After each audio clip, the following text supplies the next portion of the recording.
Guys, hey Tony, hey Paul. Yes, I know we ain't been live in forever, but come down to relax by the river. Yeah. Try to catch some fish, but we'll see. We had a big storm last night, so I don't know. Then we're gonna plan another fishing trip, and go trout fishing.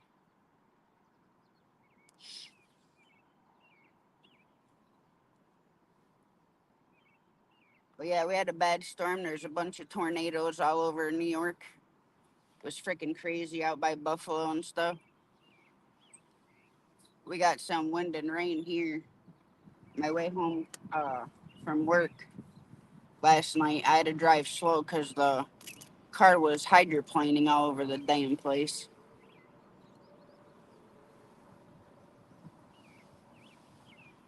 I think I just set the two anchor box right in good shit. Sorry, kind of hard to miss.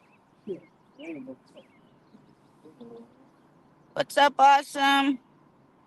How you doing?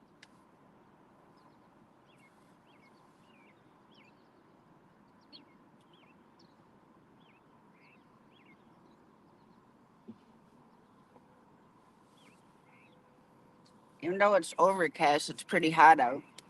Forgot to bring sunblock, and you know you get burnt quicker in the overcast than you do the damn sun. Yeah, we're about to get fried.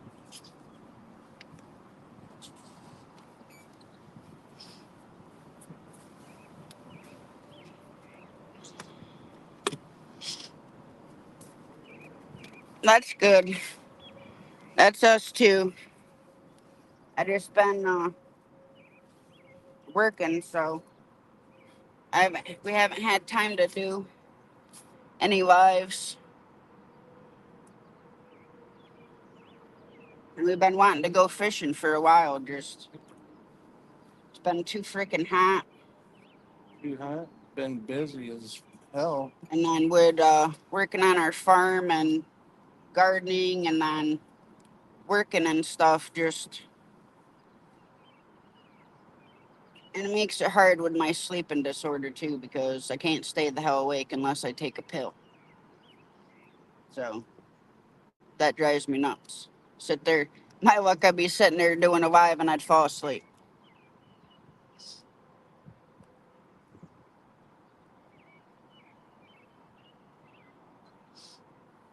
I mean, there's all kinds of fish in here.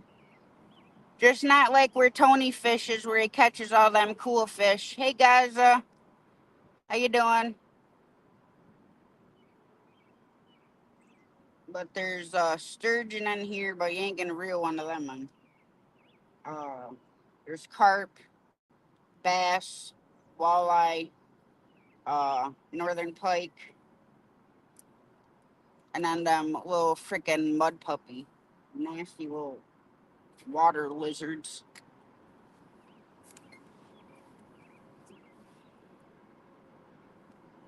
Oh, so sorry to hear that. Well, Awesome's losing his dad due to a brain tumor. oh, that's not good. So sorry to hear that. That's good, guys.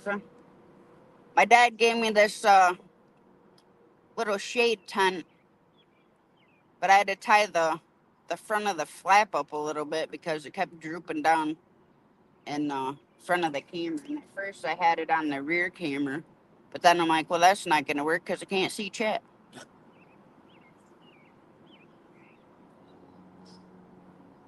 They still see the right. Right? Yeah. Yeah. But hey, maybe we'll be able to catch a boat coming through the locks because a couple of the lives we did down here, there's a bunch of boats coming up.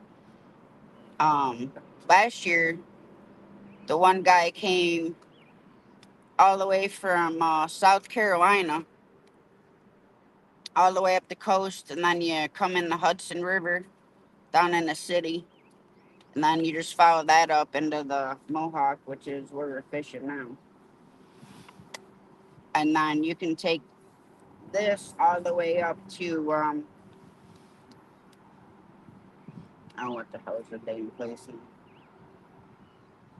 In New York Thousand Islands. And that couple was actually from Michigan. Me home state.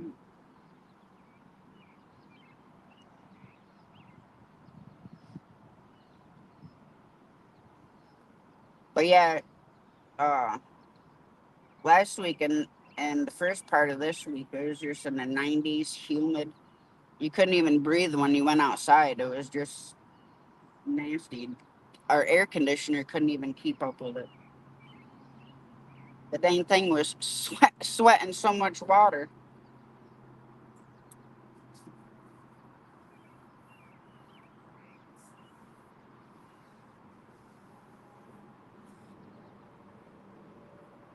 I know a couple people want us to do like it probably end up being a premiere because I can't do a live when we're out hunting this year. I do videos, but then I got a couple people that want videos of the whole processing the deer. You know, from the time that you shoot it down to everything. So I'm not quite sure what the YouTube guidelines for that are.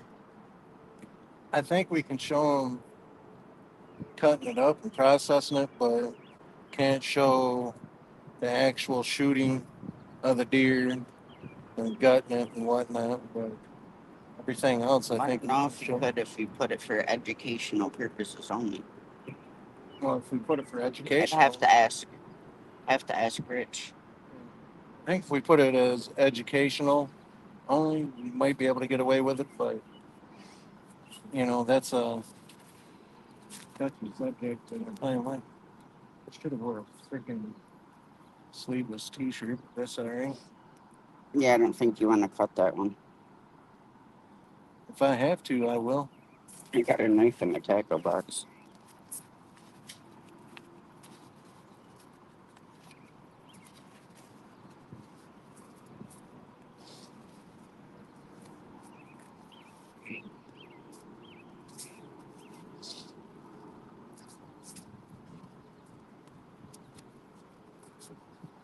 Because you can always buy another one. Like I said, I have to be I love these fish holders. Dried holders.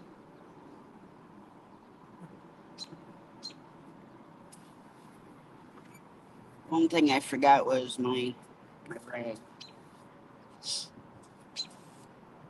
I always bring one to dip in the river, wipe the face off, or watch. Here's what it is.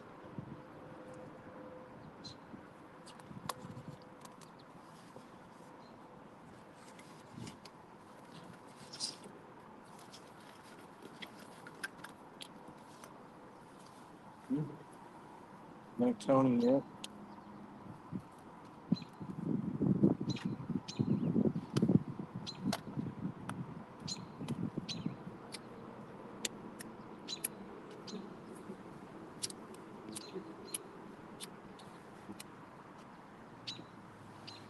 Hey, Paul. What's up, Paul? Here, babe. I was looking for your bobber down there, and I forgot you threw it back over here. Yeah.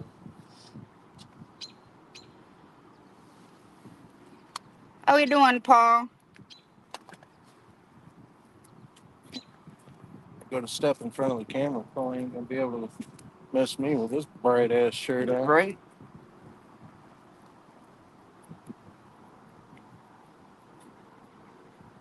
I'm surprised Mom ain't in here.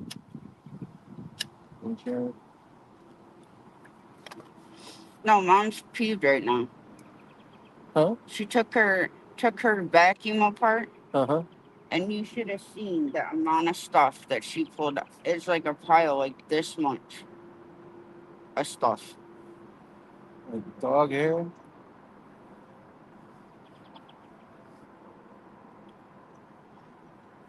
Yeah, I know, Paul. It's been a long time coming, but like I said, with working a farm, gardening, um, I did quit my full time job and working my part time job.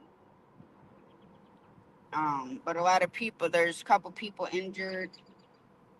None with graduation parties and weddings and stuff like that. I've been pulling some extra hours, and then with my sleeping disorder, it's hard for me to stay awake. Like, even for us to come fishing today, I had to take one of my pills just to stay awake, or I'd literally sit here and fall asleep. And my doctor had given me this other medication that's supposed to help with daytime sleepiness without having to take the other one. Yeah, it does not help whatsoever. Train incoming. Eastbound.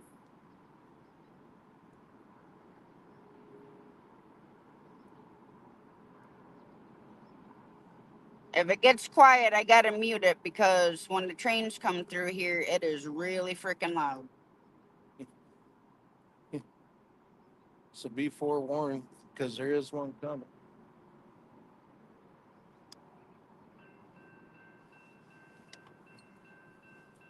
All right, I gotta mute the microphone,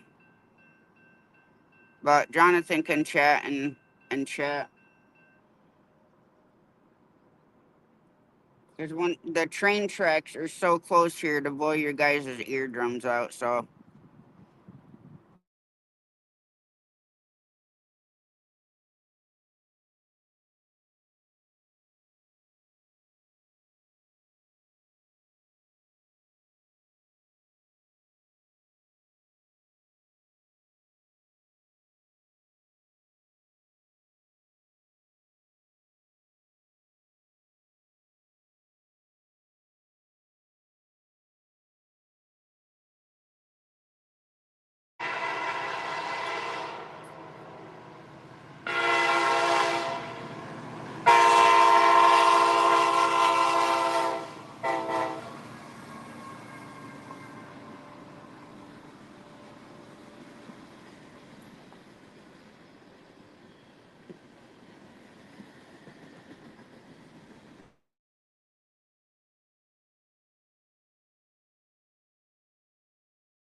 yeah, the train's like right.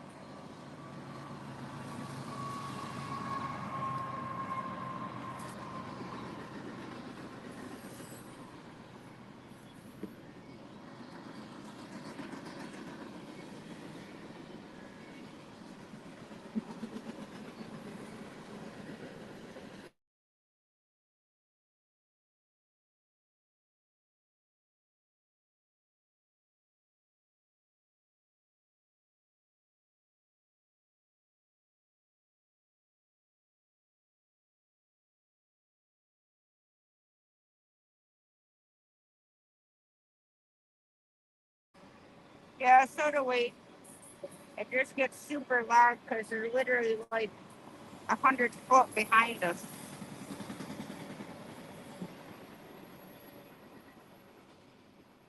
But sometimes they're like super long, and they'll have like a bunch of cool graffiti on them. I was thinking about actually starting to do some train videos, like when we have time, because there's like this place here, and then down by my work, you can get really close to the trains.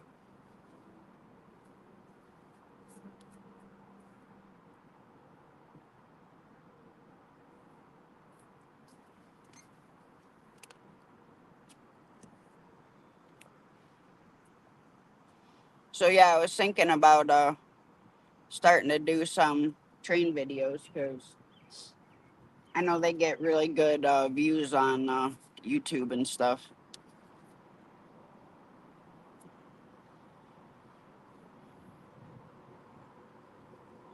I'm gonna try them chips.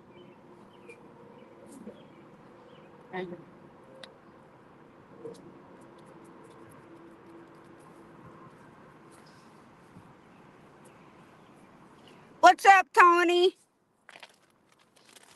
No, I'm not sponsored by Lay's, but they came out with this new Korean style sweet and spicy chili potato chips, and they're limited edition. Don't become a foamer. What are you talking about? Look at them. Look at that.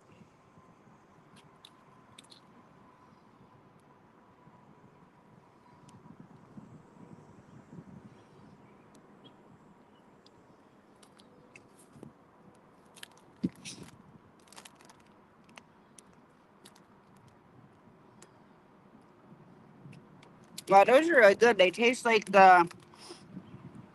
Oh, all right. Train fans call them foamers. Well, hey, I got to get some videos up somehow, so why not do trains? And these are good, but they're spicy.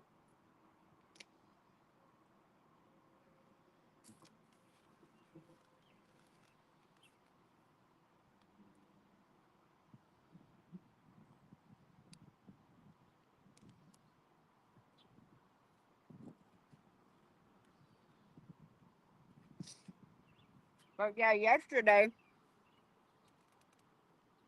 there was like I want to say like 4 or 5 tornadoes that um hit in New York, Western New York, out by Buffalo and stuff. Thanks, Tony.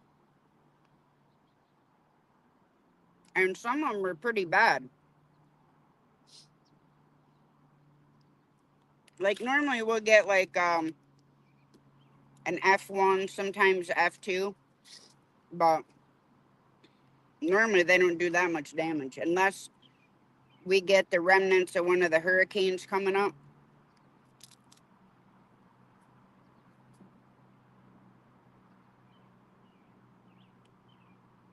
I think we got nailed by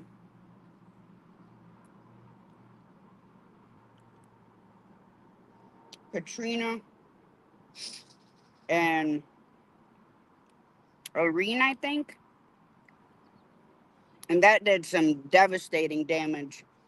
The Mohawk River was so high that in Fonda, where I work, in Kanjahari, it was just completely flooded out people's house.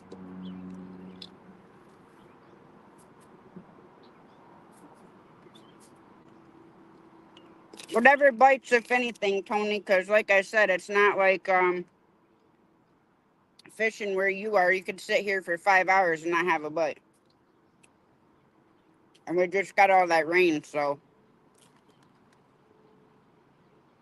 I mean, I have caught big fish out of here. I've caught northern pikes, bass, walleye. Used to come down here, and we'd catch carp because I use them for trapping.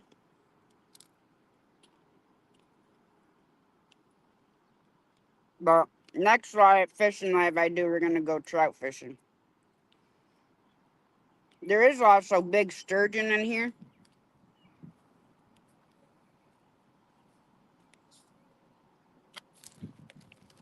I haven't heard of anybody reeling one in, but there's big sturgeon in here.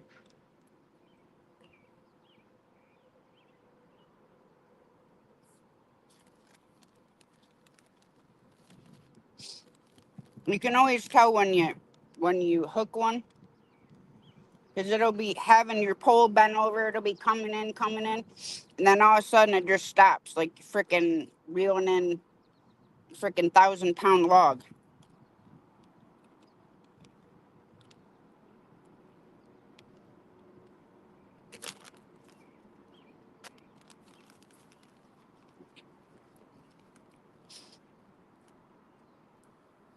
Oh, that's cool, Paul.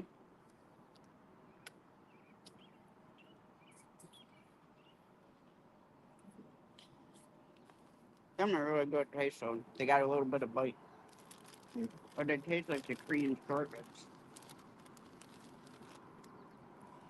I'm thinking I might have to cut these sleeves.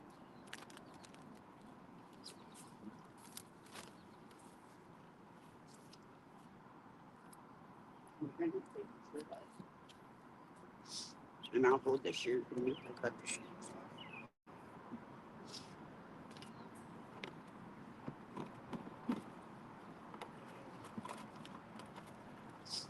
Hang on, you guys.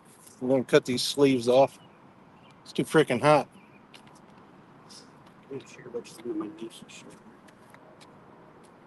Right here.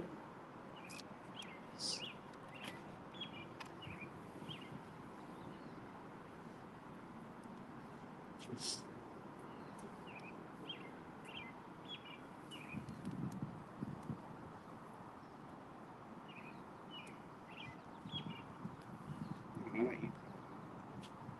Just gonna cut.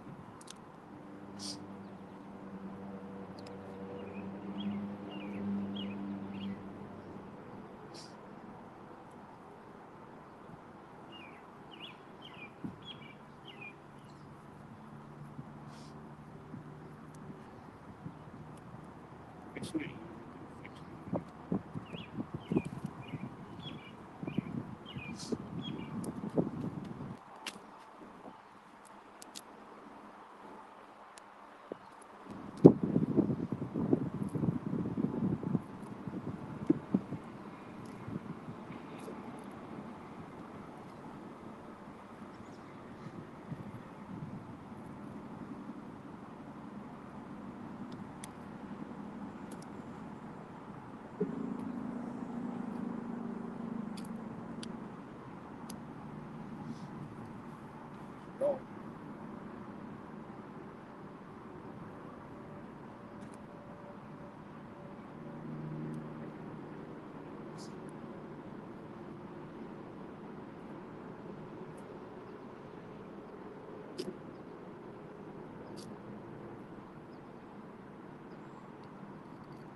What's up, Kevin? How you doing?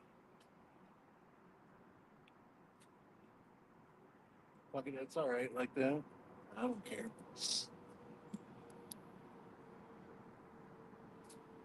How you doing? Got this. Let me see if I can. No, it's not in the camera. See if I can bend over the side of the wall and not fall in. That's where you just lay down.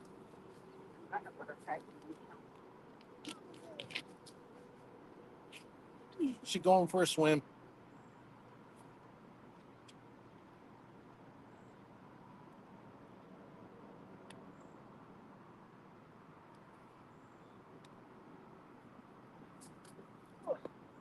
So would you use your glasses and No. drink?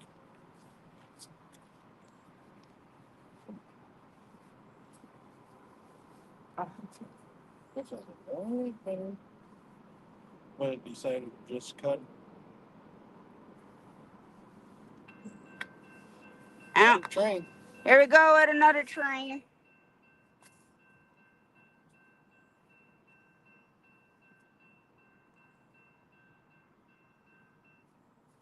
It's coming from coming east, going west.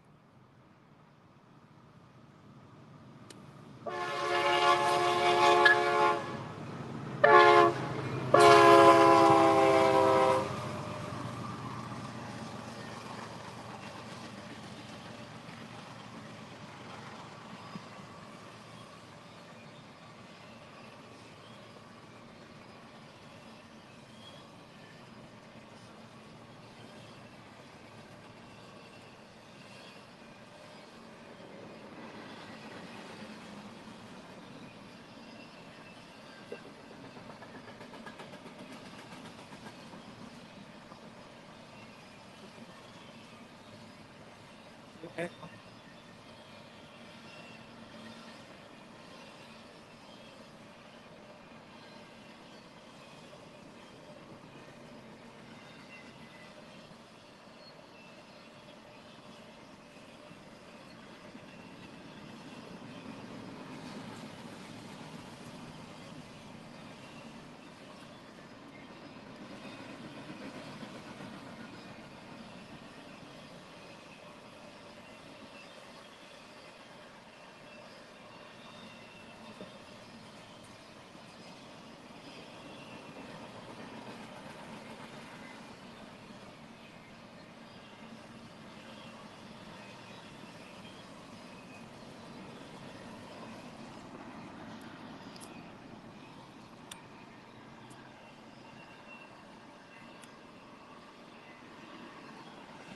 Hang on a second.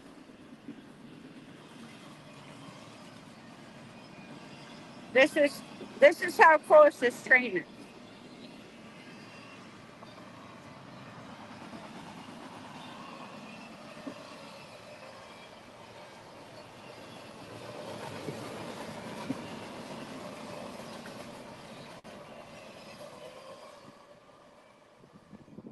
See, right there's the tracks, and I can literally walk right up there. Yeah, we got some overcast today, but the trains come in here quite quite often. So, like I said, this spot here and the one down by my work, you can literally sit like right next to the tracks. Cause I'm surprised he's not down here. Normally, there's a guy that hang on, I gotta walk under my pole again. There's normally a guy that's sitting down here all the time, taking pictures of him.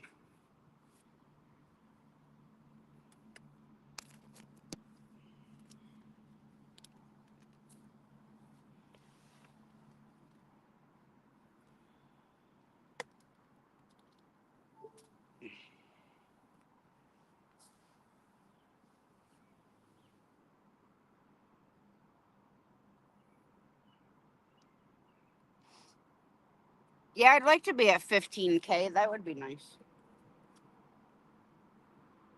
I don't foresee that happening anytime soon, though.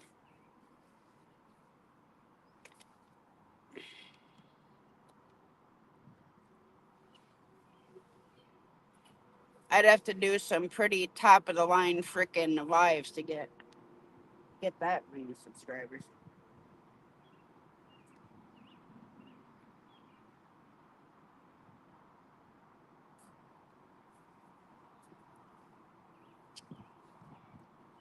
Till fine. Nice.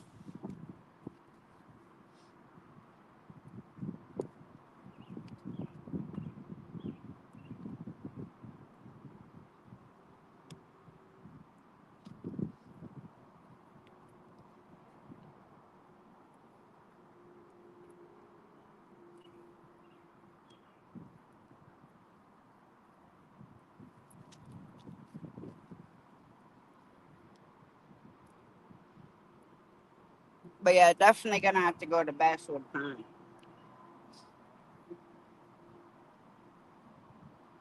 Got to figure out a date, possibly next week. It just depends because I've been covering 3 different stores lately, and there's one guy that's out due to an injury, an old workers' comp injury, and then the one manager at the store I was hired at, she's pregnant, so she hasn't been feeling the greatest. And it was funny because um, I was asked to cover last night for the manager that originally hired me, but he's out of a different store now. And then I had a girl message me from my store wanting me to work her shift.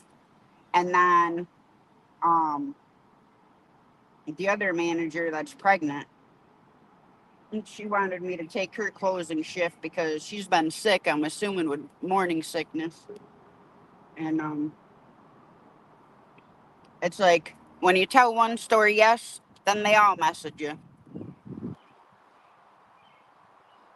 But yeah, I like this little shade tent thing that George gave me for fishing. Definitely nice to keep the my phone out of the sun. Or the heat, I should say.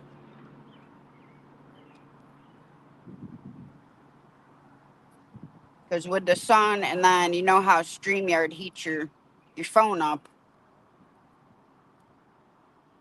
Right now we're just using night crawlers, Tony.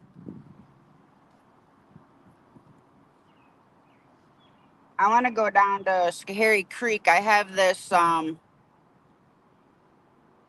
special net to use to get crayfish. It's got 2 old broom handles on the end and then the net between them. And 2 people walk down and you stab them in the rocks, and all the crayfish swim into the net. Um, that's how we used to get our bait for fishing when we had our camp up on the lake when I was a kid. And we'd go and set minnow traps, and we'd pick our own night crawlers. For the most part, we never had to buy any bait.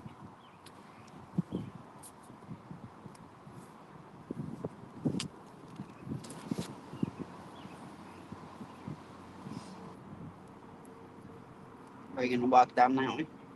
Thought about it. Down on the other side of that tree.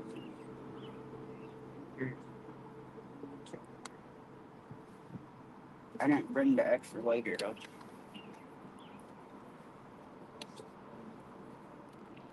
I might pass up into the towards some logs and see what happens. Yeah, you just can't fish deep. No, you can't. I know you can't fish on the other side of the gate.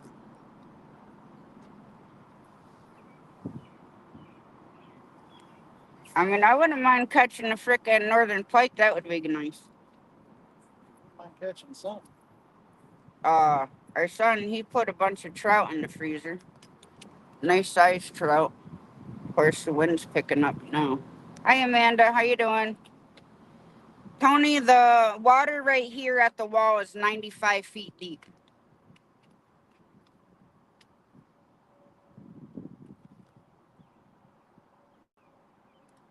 I mean, I do have lures and stuff like that, but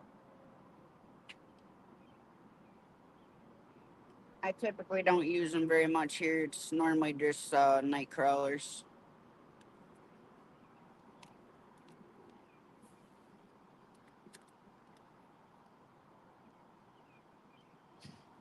Yep, 95 feet deep. Would you have a bite? Half the line's gone. It's the only trouble sometimes with the little ripples in the freaking water. That's good. I'm glad.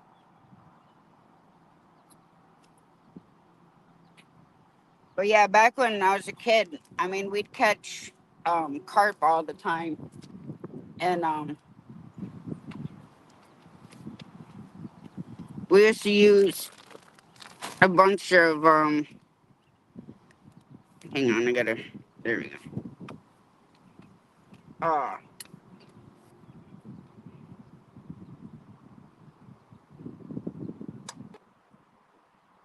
bunch of steel weeders.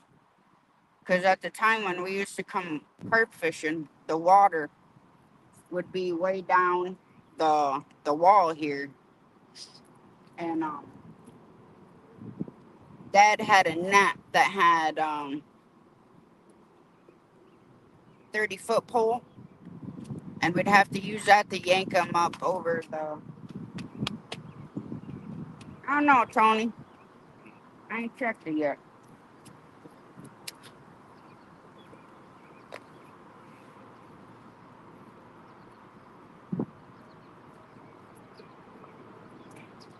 No, I think it is bottom off the bottom.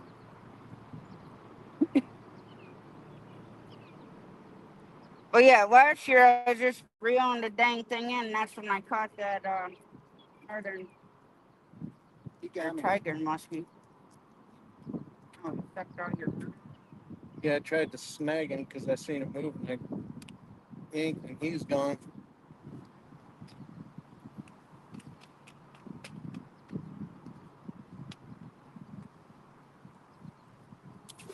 Oh, where's my freaking line?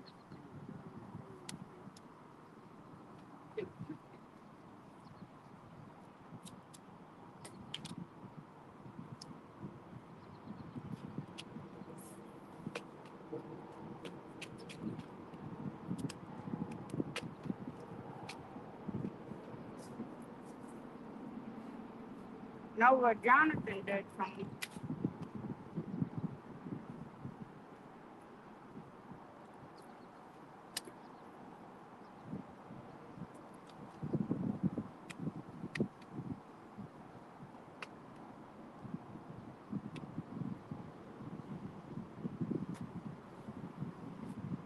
Then of course I got a knot in my damn line. I gotta pull that off.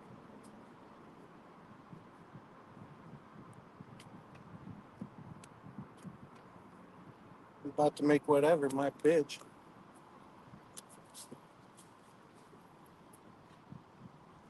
It gets stuck in there. I can't.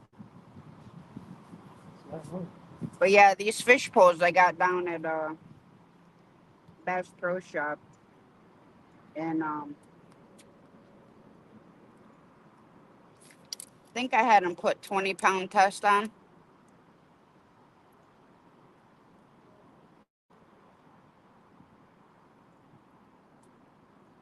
But probably next year I'll put some spider wire on.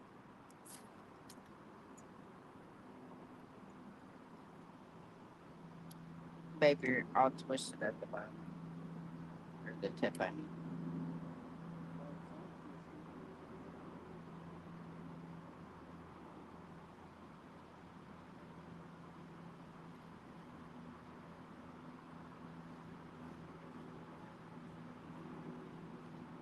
But yeah, we used to catch like 10 carp, and I used to cut them up and stick them in mason jars, and I'd set them in the sun. But you'd have to go and crack the lid open on them because it'd start building up gases sitting in the sun. The one time I freaking forgot it, blew two of the mason jars apart.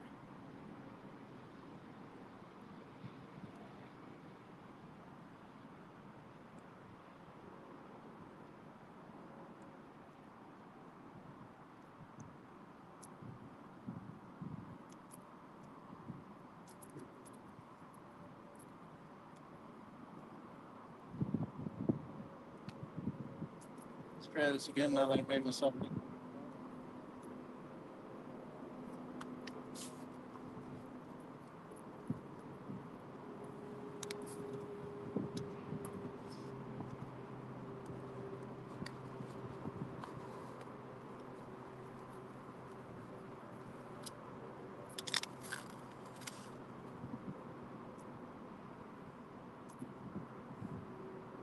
Oh, damn, Tony.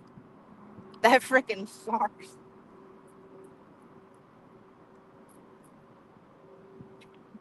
Tony said I lost my 12-foot rod and reel yesterday. Big as fish took it over the rail.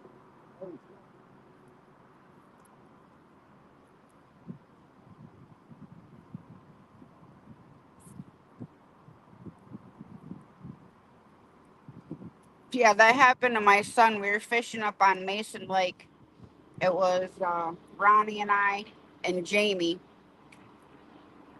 and I had gotten snagged, so I was rowing the boat backwards a little bit, and there goes his fish pole right over the frickin' front of the.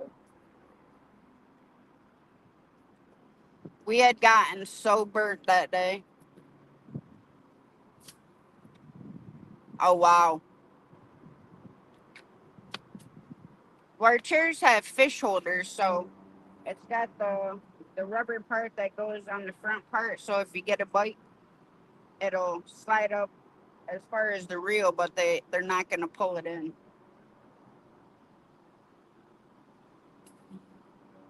You know, it's funny. There's these little concrete seats here on the lock, right? And when we'd come fishing with my cousins, they were little kids. We'd put ropes around their waist and had life jackets on them, just in case they got too close to the edge and fell in, because there is an undertow. Now you could go down the other end of here and jump in and go swimming, but right here you can't because the undertow towards the lock.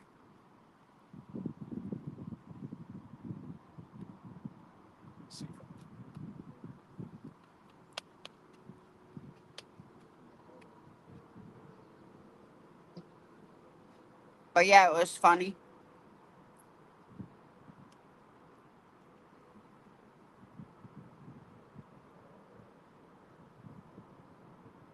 I know one of these days, if I can get some freaking enough money saved up, I'd like to go down to Cape Cod and go fishing.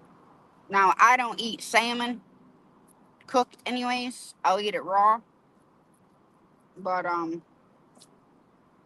our friend Dave, him and his wife went down to Cape Cod and they brought us back some salmon, and I had never had it cooked.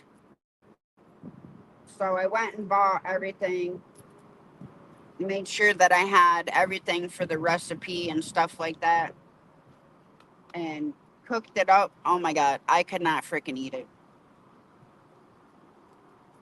My kid's father and I ended up feeding it to my German Shepherd. It was gross.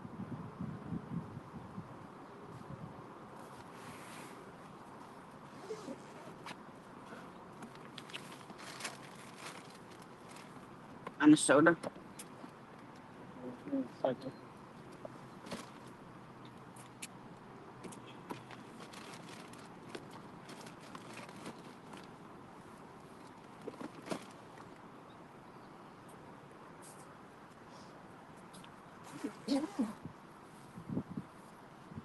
Fish kind of got me here. Huh? That's the bit fish kind of has me here. Yeah.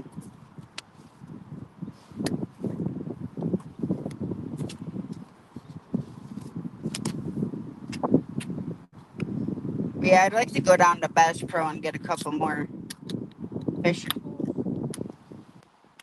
I tried to bait caster, can't do it, Tony. I get so many birds nest or backlashes or what the hell ever you want to freaking call them.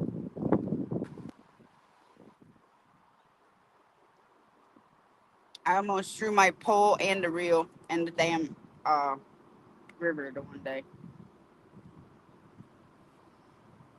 I mean, it'd probably be alright if I got one and practiced with it at home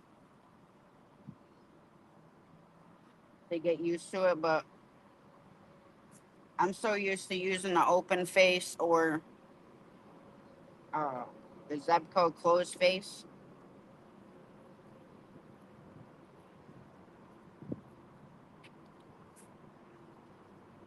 You keep getting a bite.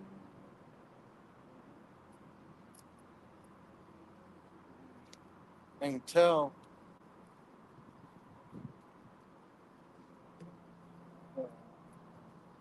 Wait, but then I'll just sit there and do a complete. Yeah, I know, Tony. I just don't know if I got the freaking patience to do it or not.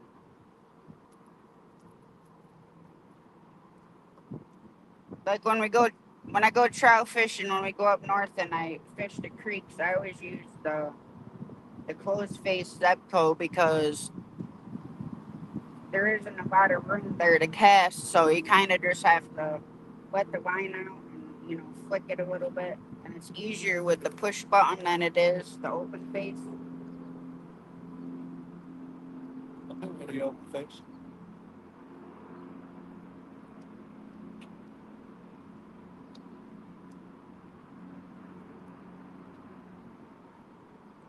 What's up, Maddie? Damn, it's not good.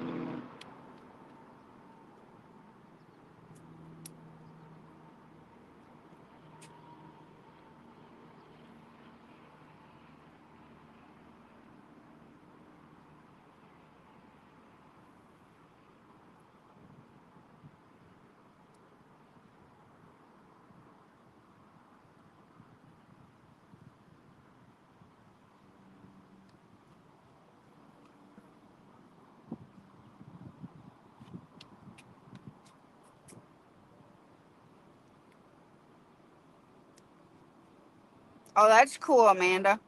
Gars are like, I think gars and them spoonfish that Tony catches is like the two coolest looking fish.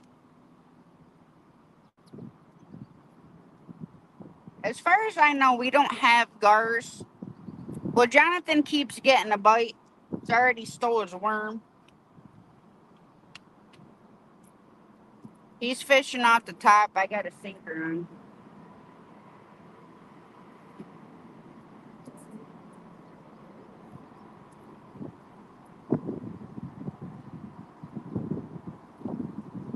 Like I said, fishing down here is like hit or miss.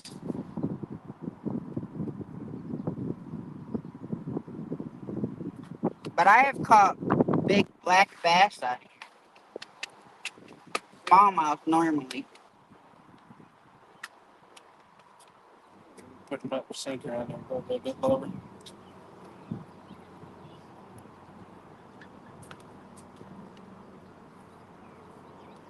How's things been with you, Maddie?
Damn, you got that thing way across there.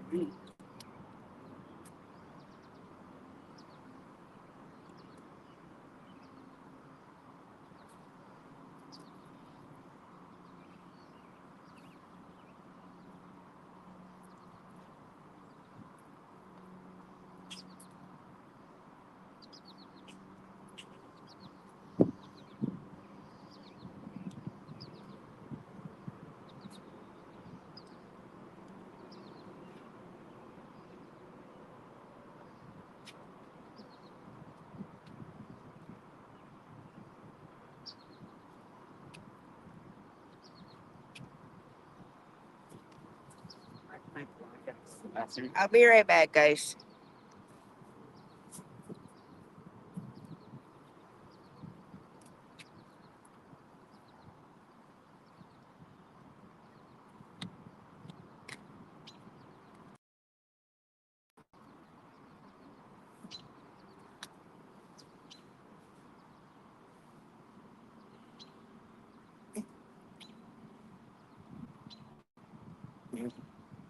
Is she running to use the restroom real quick? Tony, you going out fishing today?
Spit back out.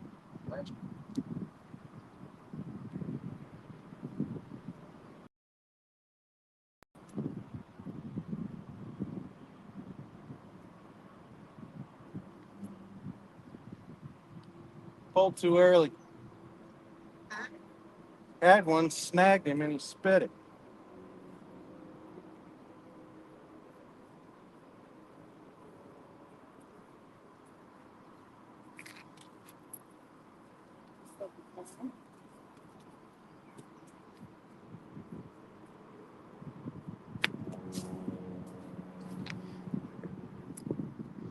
Mm.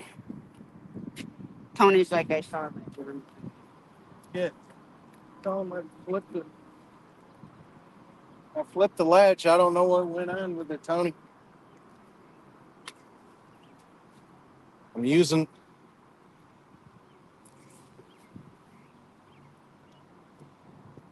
Yeah. Problem is, Tony, I'm using a left-handed fishing pole, and I'm right-handed, so I'm getting used. Still trying to get used to it. I flipped the latch, and why it's doing what it's doing is beyond me.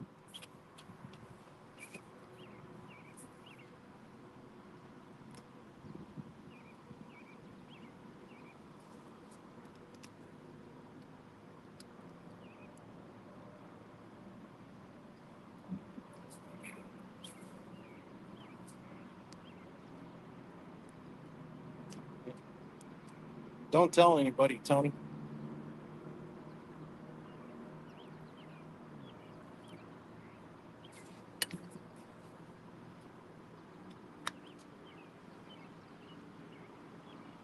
Oh yeah, we can put the handle on the other side. Just undo the handle and stick it on this side. Put the cap on.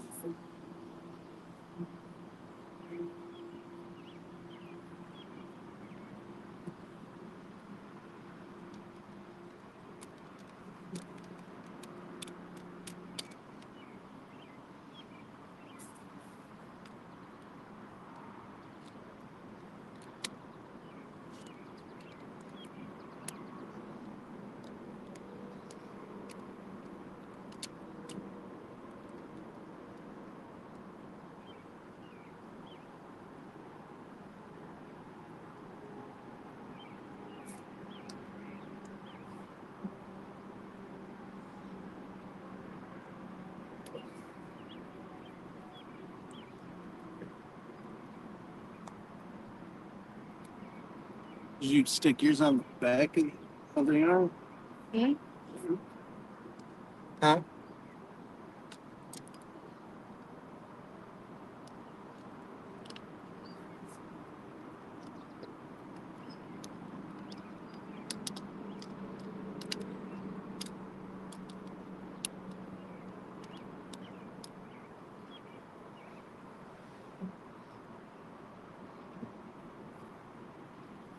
You mean stick the cap on the other side?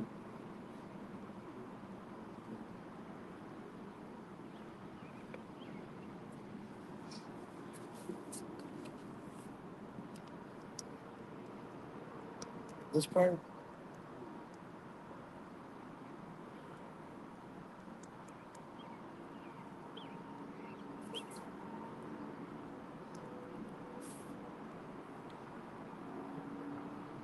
Yeah, that's gonna be a whole lot of weird.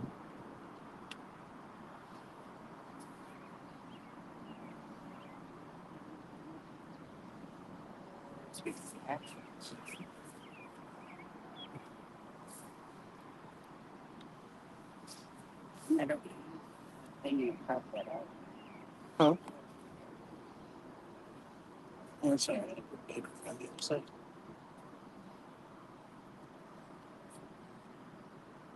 No, I was talking about switching the handle on the wheel.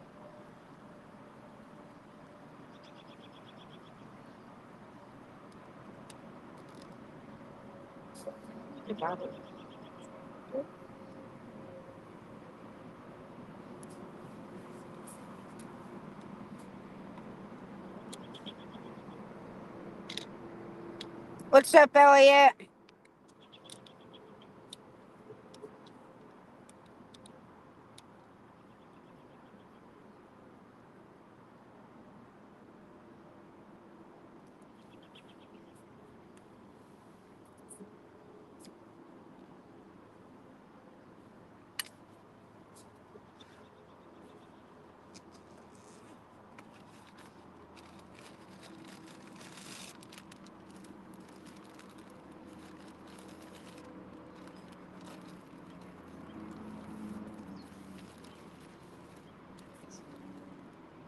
That's called.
There you go, Tony.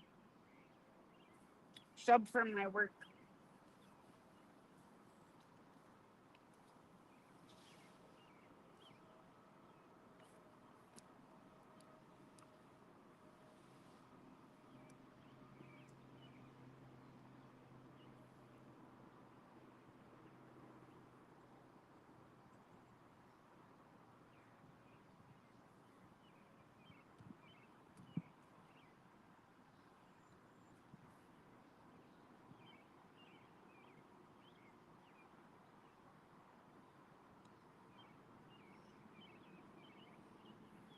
See what happens when it right here. It's pretty much in the warm water.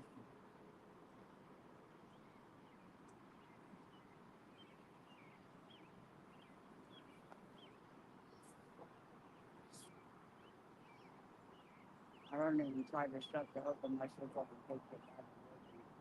Huh? I said I wouldn't even try to shut the hook and it takes the battery.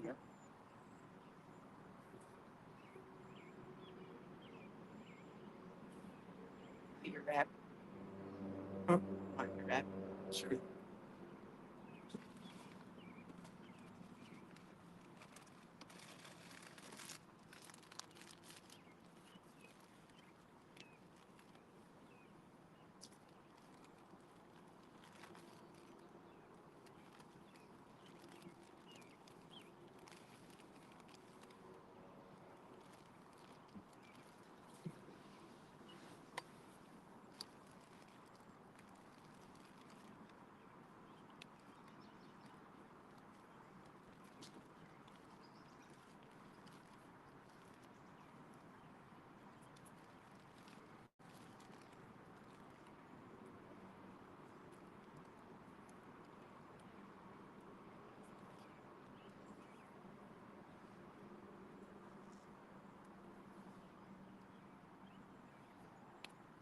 Yeah, they're definitely good. I like the bread better from my work than like Subway. Even though Subway makes their bread fresh and everything, it just like freaking falls apart.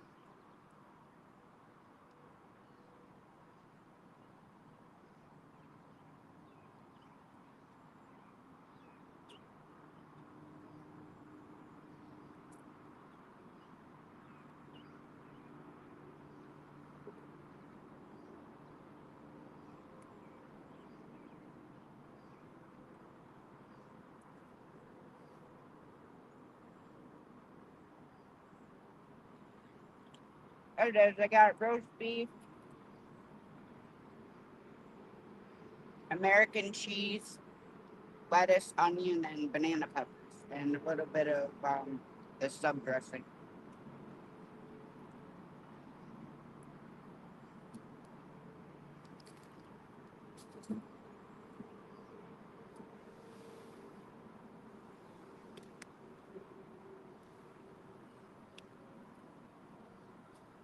I work at a gas station convenience store called Stewart's.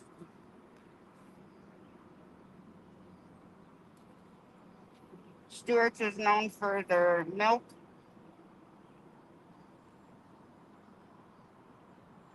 coffee, and ice cream. Those are three things we sell the most of. I've worked there since October of last year. I really like working for the company. I used to work for Walmart distribution, but I had to stop doing it because it was killing my spine. In June of 2014, I broke my low back, and I've had 14 surgeries on it. And it was just getting too painful, like I could barely walk.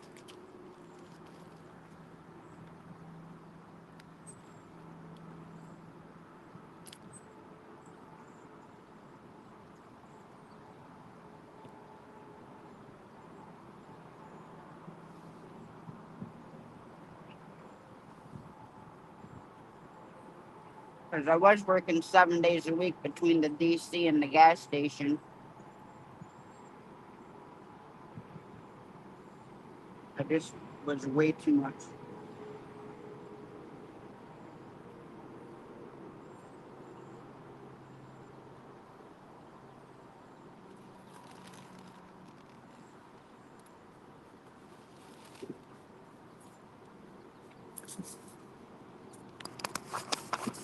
Well, you can keep yourself off screen.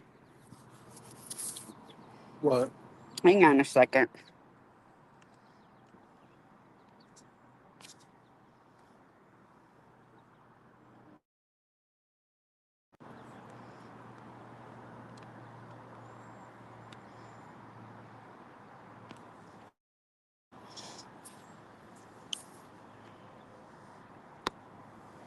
And what do you want the link for if you're gonna be off camera? Who's Wayne? No, Tony.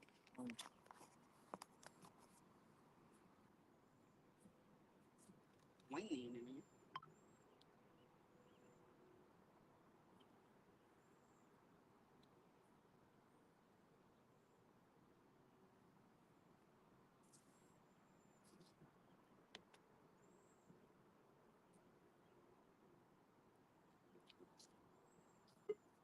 Watch them little motherfuckers come up here and grab that shit.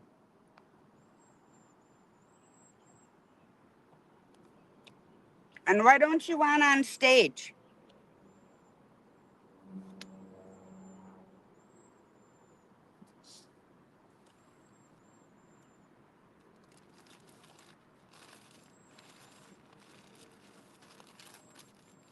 Be camera shy. One's Tony camera shy. See?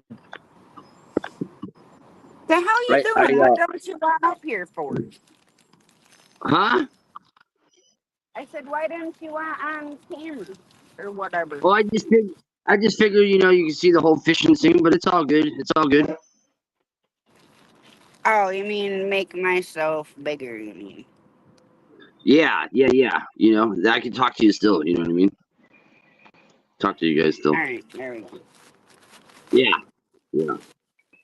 Man, I tell you what, I've been on a fasting diet for the last 2 days. I've had 2 bowls of soup, homemade soup, and a little bowl of homemade chili, and some fruit, and um, a can of olives between 2 days. When I saw that sandwich, I got so hungry. Why are you fasting? I'm trying to shed some pounds. It's getting a little rough to run around these shores.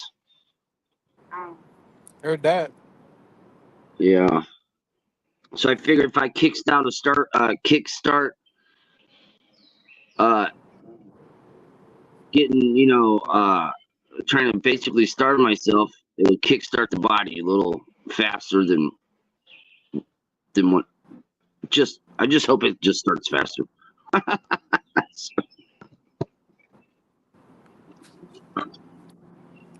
But it's rough going to sleep because you're hungry, you know? yeah, I tried that fasting stuff before. Yeah, that can of soda ain't sitting in there. Man, I'm a midnight snacker. I'm an all-day snacker, plus dinner, breakfast, lunch. So it sucks. Oh yeah.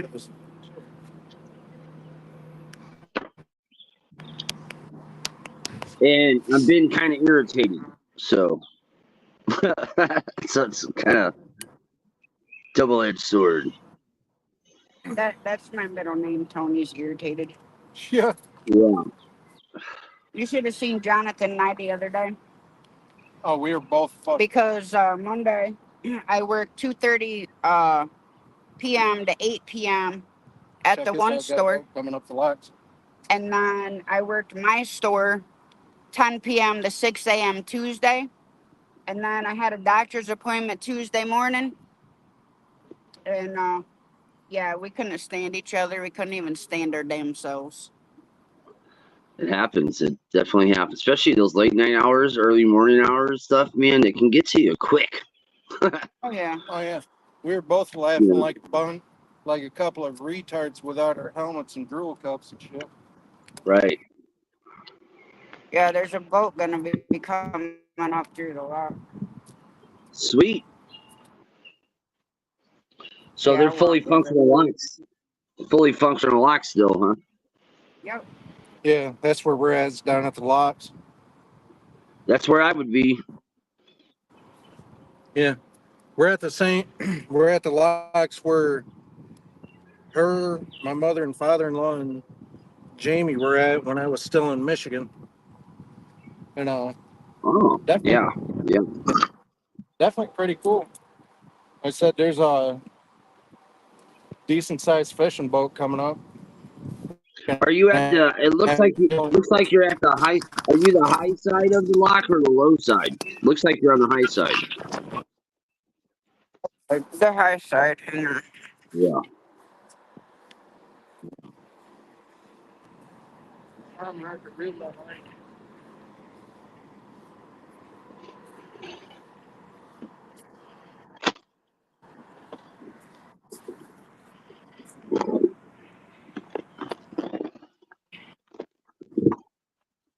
Brr.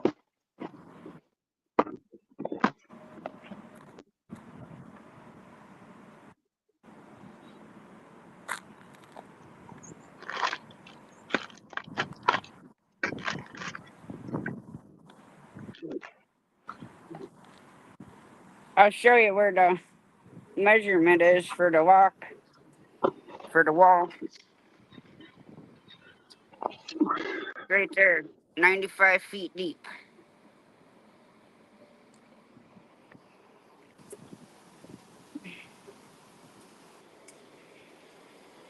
That's good stuff. Yeah.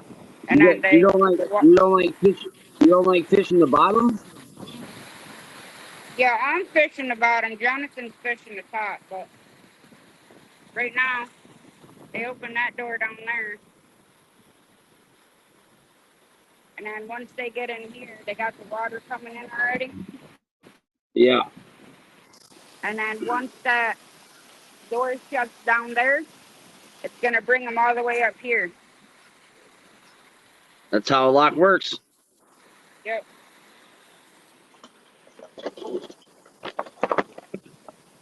I watch But it yeah, pretty there's often around here. I watch it pretty often around here. The big barges go through and stuff. well, a lot of the boats that come up through here come up from the ocean. Yeah, Cause you come up the ocean and down by New York City, and you jump in the Hudson River, and then you run the Hudson all the way up here into the Mohawk, and then there's a bunch of locks periodically through the river.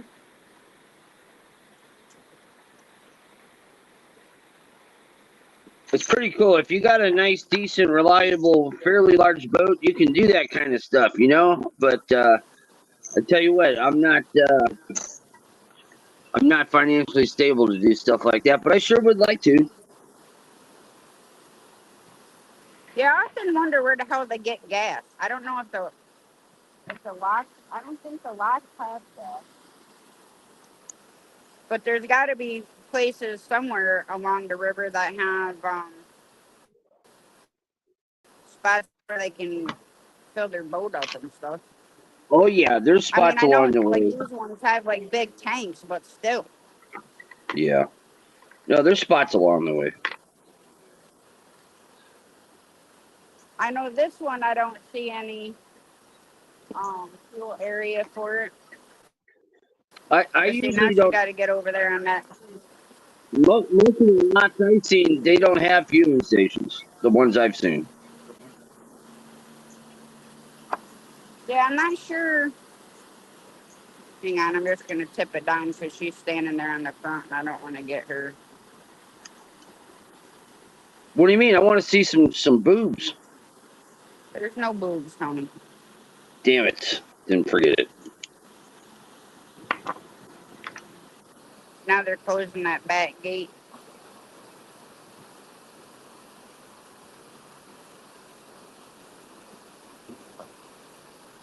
But yeah, they got to call ahead on the CV and well, Marine Band, whatever the hell you want to call it, and let them know. And then they normally come out here and get their name, boat information, and stuff like that.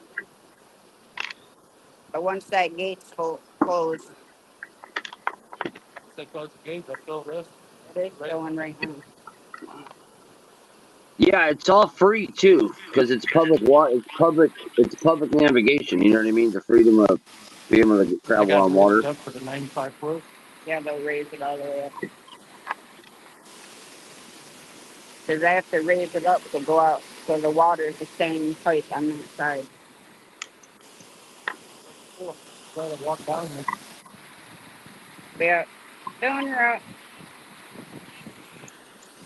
They got to go down the side of it. Yeah, yeah, they got to stay on the side. Normally they come out with a pad. I don't know if he's going to come out or not. Well, I thought he was standing out there.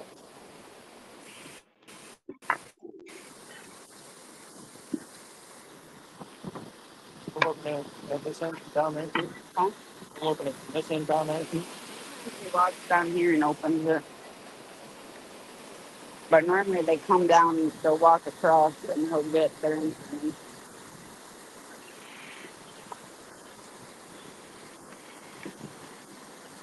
Smells like dead fish over here on this side of the lock. What kind of fish are they? Hey, Mr. Rogers. I don't see any fish. It just smells like dead fish. Every time they fill up Oh, the lock. See, the one hey, lock, we used to come down, I think it was Fort Plain lock, which is about 10 minutes down the road. And we used to dip smelt out of the lock. nice. Yeah.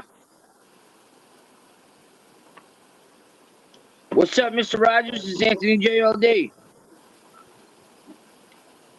I'm in the background. I'm hanging out. Huh? How did they get through over here? They can't. That's a spillway. That's how they empty the river. When they lower it for the winter, Oh, they use that. It raises up and down. I get it because it's on the other side of the island. Yeah. And that's got like falls, and there's gates over there that raise up and down. Uh,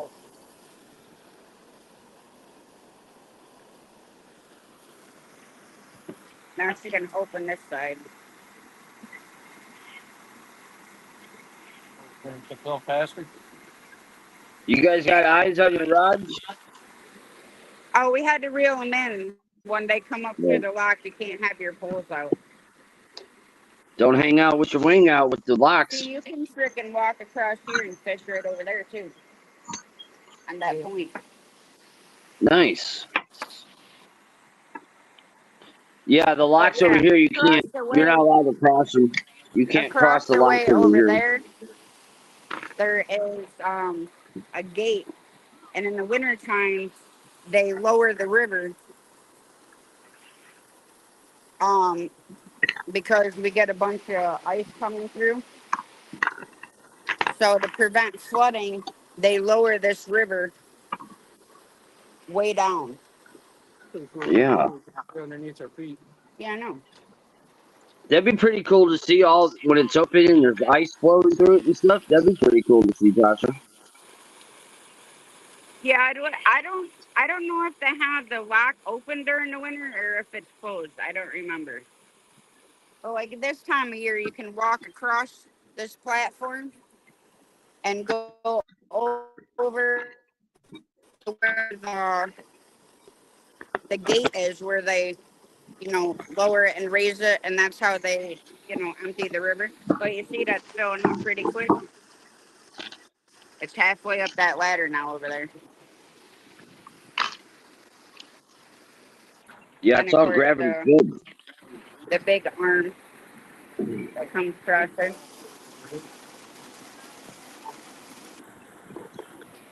But see, it so quick. See how quick that raised up already? Because you can see how high that boat is already. Yeah, It's almost to the top of the wall now. It raises pretty quick. I mean, to me it's like interesting because the Mohawk River is part of the Erie Canal. If you look it up, and there's a bunch of different history on. There used to be a place out by Herkimer where um, they'd take you on a barge and they'd actually pull it with a horse, and they'd pull you right along the Erie Canal. yeah. Have you ever seen? So you've been out there to that part? Yeah, I actually, when I was a little kid, I don't remember if it was preschool or with the youth commission that we used to have. We'd go up and we'd go on the barge and they'd pull us along with the horse. Nice. That's cool. Yeah, I don't know if they still do it or not. But They probably don't because it's too cool. So they don't like cool stuff no more.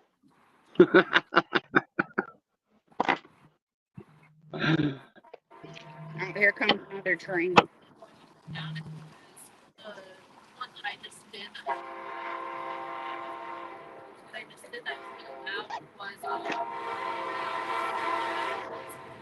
Another train.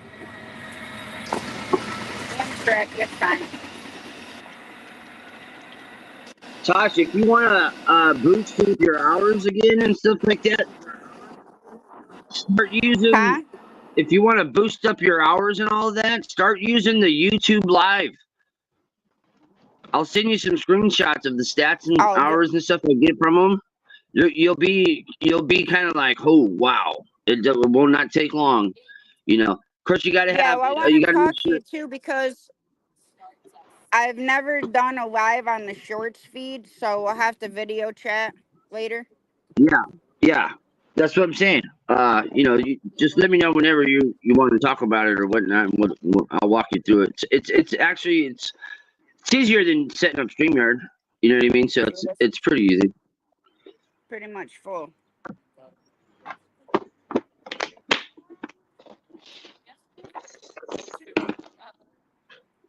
But yep, once she's done filling here, then she's gonna open this side and then they can go through.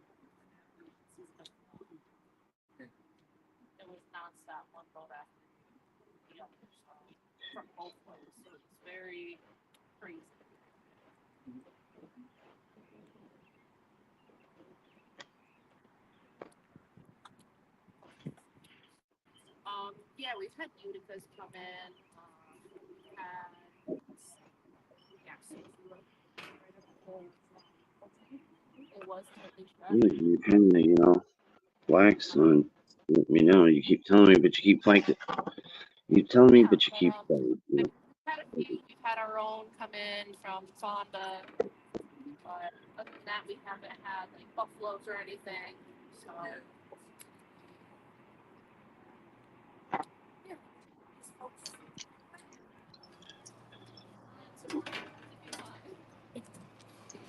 Yeah. Now she's opening this side of the lock.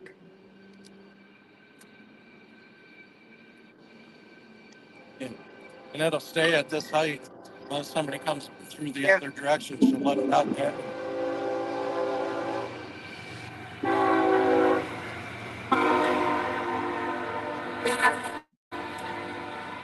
It's gonna be a long train because there's 3 engines on there.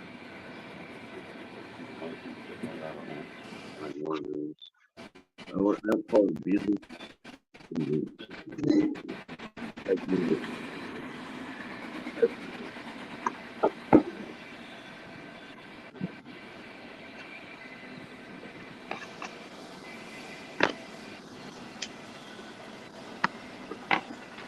And now the lock's fully open. Yeah, the let go. And like these concrete seats, remember I telling you we tied my cousins when they were little to those? They're also used for like mooring the boats. Like if they wanted to stop, they can tie their boat off to them. But now they're gonna come through.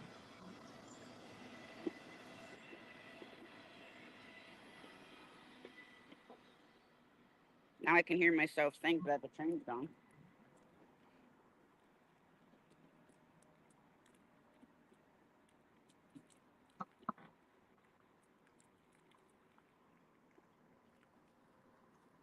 That's pretty quick because the one our locks, dude, they take hours.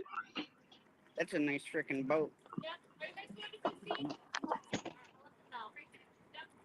Look at the size of this boat. Yeah, it feels like it too.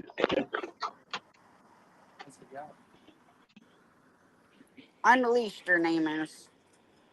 It's from Alpena, Georgia. Hang on, I'm gonna switch my camera.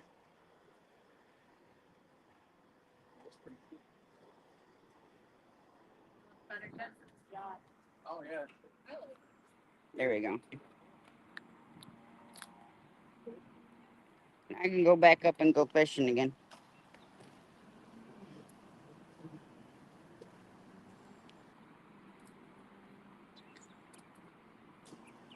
But yeah, they're normally pretty quick. Doesn't take long for them to come through. Sorry about that. Had a scam call.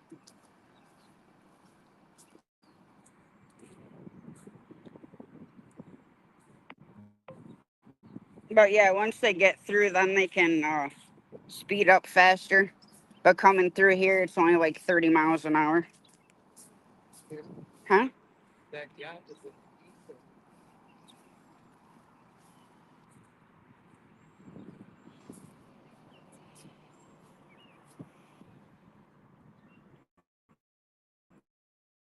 Because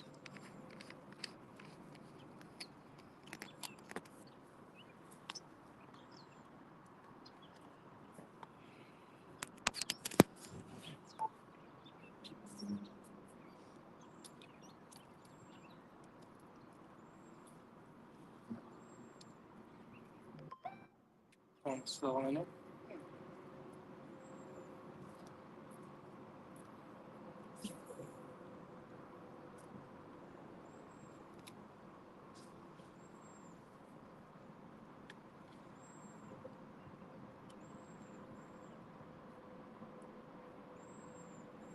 Now, see, when they go out when they're coming east in the lock, they let the water out to go out the other side. It's a it's a cool process. It's just opposite of when they're going west compared to when they're going east.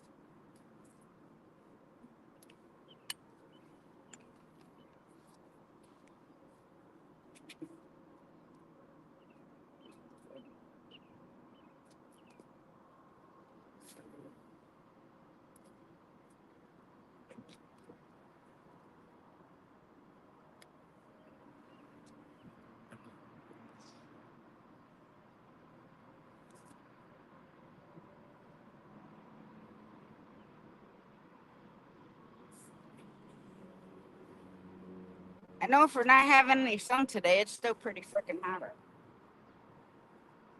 I think they said it was only going to be like 80, but I think it's more.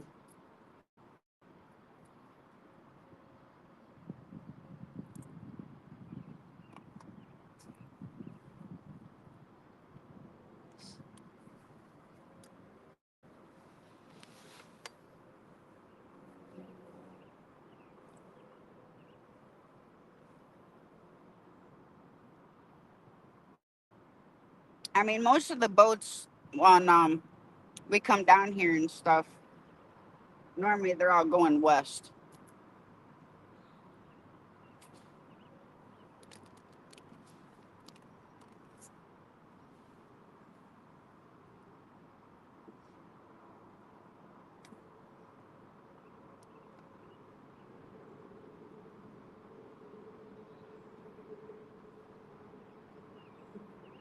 But yeah, before I close the live down, I'll walk across the walk to the other side and I'll show you the dam that's over there. Like I said, that's what they use in the wintertime to raise and lower the water. And I mean, certain sections of the river, they'll have it lowered almost like right down to the bottom.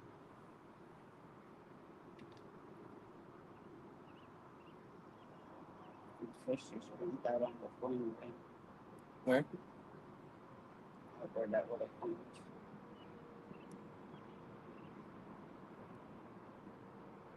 Bring his ass over here so we can get you.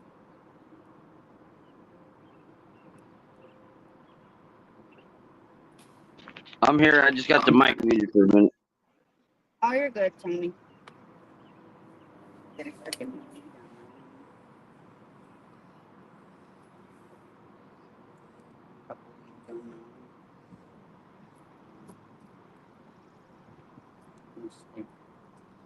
Well, still. It's a tree pounder. Right. Yeah, we definitely got to get a couple of more of these poles. One, get one that's a right-hander. I wish I can switch the reel, the handle on the reel. Well, this one's fine, but You can make them left-handed or right-handed. Switch. Decide the handle.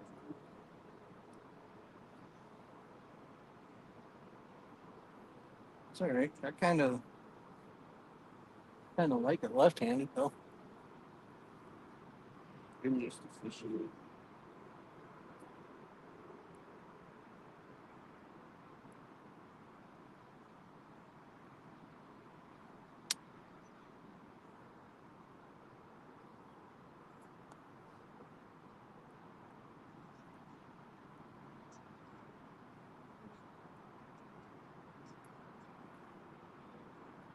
Did you get a tree pounder?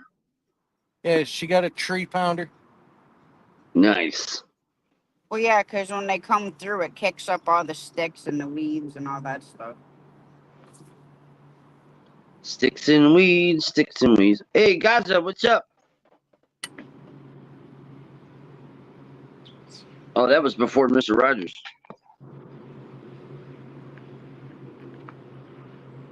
Makes you want to jump in and go swim.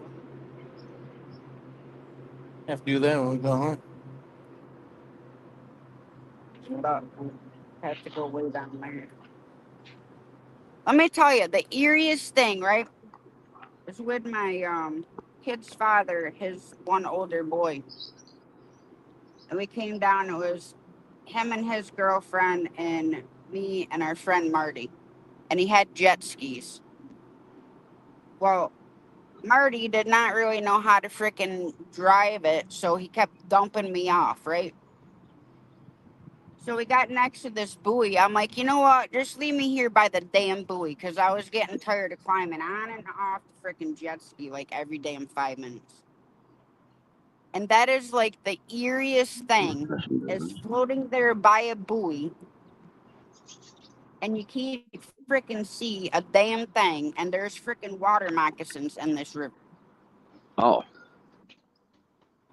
So it's giving me anxiety just floating there by this buoy.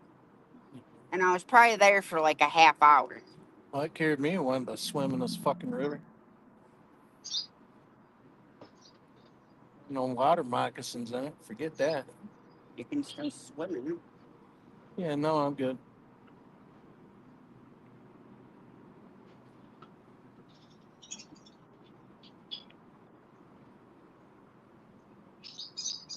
Floated from all the way over there.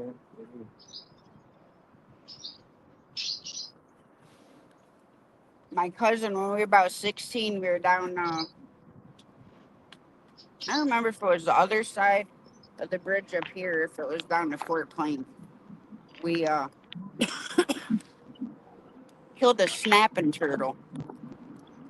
And this freaking water moccasin was chasing us right up the freaking bank.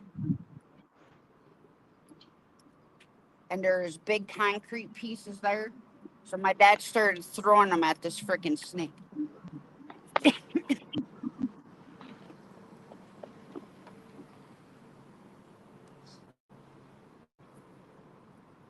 the moccasins, they can get pretty big too. Like long, anyway. Oh, yeah.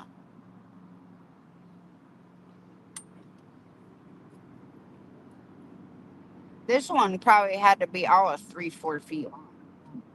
We got this snapping turtle over here. I ain't seen him in a few, and you see him like once a year. I don't know what's the deal with this thing because we're really far from the water. There's a pond not too far from here, but he comes through. He hangs out for a couple of days. He digs around, and then you don't see him until next year.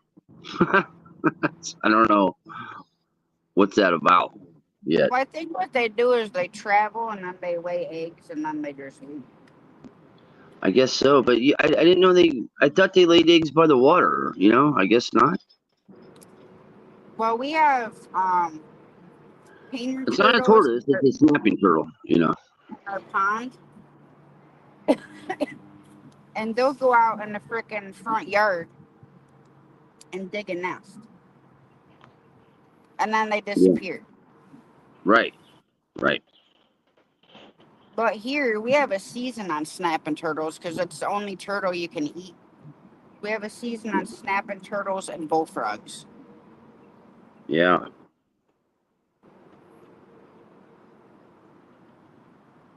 Have you tried snapping turtle? I haven't tried turtle ever. Yeah, my kid's father, his mom, used to make turtle soup. Yeah, And it that's was how most people do absolutely it. delicious. But you Oh, have really? to be careful with the turtles because you can get really sick from them if they're not cleaned and prepared properly. Makes me want to run right out and try. Well, so long as whoever's cooking and knows what they're doing, you ain't got nothing to worry about. My grandfather liked soft shell turtle a lot. Yeah, I mean, I imagine you probably have them here, but the only one you can eat is snapping turtles. He would see a soft shell turtle walking down the road or something. He'd stop, pull over, throw it in the trunk. Yeah, I'm good on the frog legs. I've tried that. Not a I fan. tried deep fried. I tried them at a fair once, deep fried frog legs, and I've had them at this French restaurant. They were like sauteed in garlic butter kind of deal. I thought they were okay. I thought they were all right. Frog legs, if you cook them in butter and garlic and they're fresh, like fresh caught, like you catch them yourself, don't ever buy them in a grocery store. But you saute them in butter and lots of garlic, they're delicious. Yeah, these ones I tried. Store-bought ones taste so freaking fishy and disgusting. These ones I tried at a Chinese restaurant. They were like breaded and deep fried or whatever. But I didn't see the fascination in them. And whoever the person come up with that frog legs taste like chicken, I'm gonna choke the bastard because frog legs taste nothing like chicken. Nothing like chicken. No. No. To me, they're more similar to like freaking gator tail than freaking chicken. Now, I like gator. I've had gator bites, but no, eating frog legs. I can understand the reason why dogs lick their butt to get the taste out their mouth. Oh yeah, it was. Oh If I man. could lick my own butt that day, I'd have done it. Right. I worked at a state fair in Springfield, Illinois for a summer, and then I was doing all the rodeos and horse shows and stuff too after. And I was messing with this chick at a booth that was they did deep fried gator tail on stick, and oh man, she used to come by my booth. You know, I worked at a place that was like a permanent place there. You know, at the fair, and she would come by and bring me all this gator stuff. You know, gator food, deep fried gator, this and that. You know, on a stick and like like a po' boy sandwich kind of thing. Oh man, I tell you what. That was delicious. It was really good. Oh, I liked gator's it. really delicious. Yes, Gator, it was. yeah. I was impressed. I was impressed. You know. Yeah. Like I've ate gator before. I've tried rattlesnake. Hey, LB Jack, what's up? But What's up, LB? Oh, guys rattlesnake is is still in really the house. Guys is still in the house. Not bad, Anthony. How's oneself? I'm just lurking in the back. Right. guys is lurking. All right. Man, I ain't seen you guys in a long time. It's been a while. Usually, I would see you mostly on, you know, Tasha's stream, but she has given up. She's a quitter. Who's a quitter? Dude. You ask Jonathan, I cannot stay the hell awake with my sleeping disorder.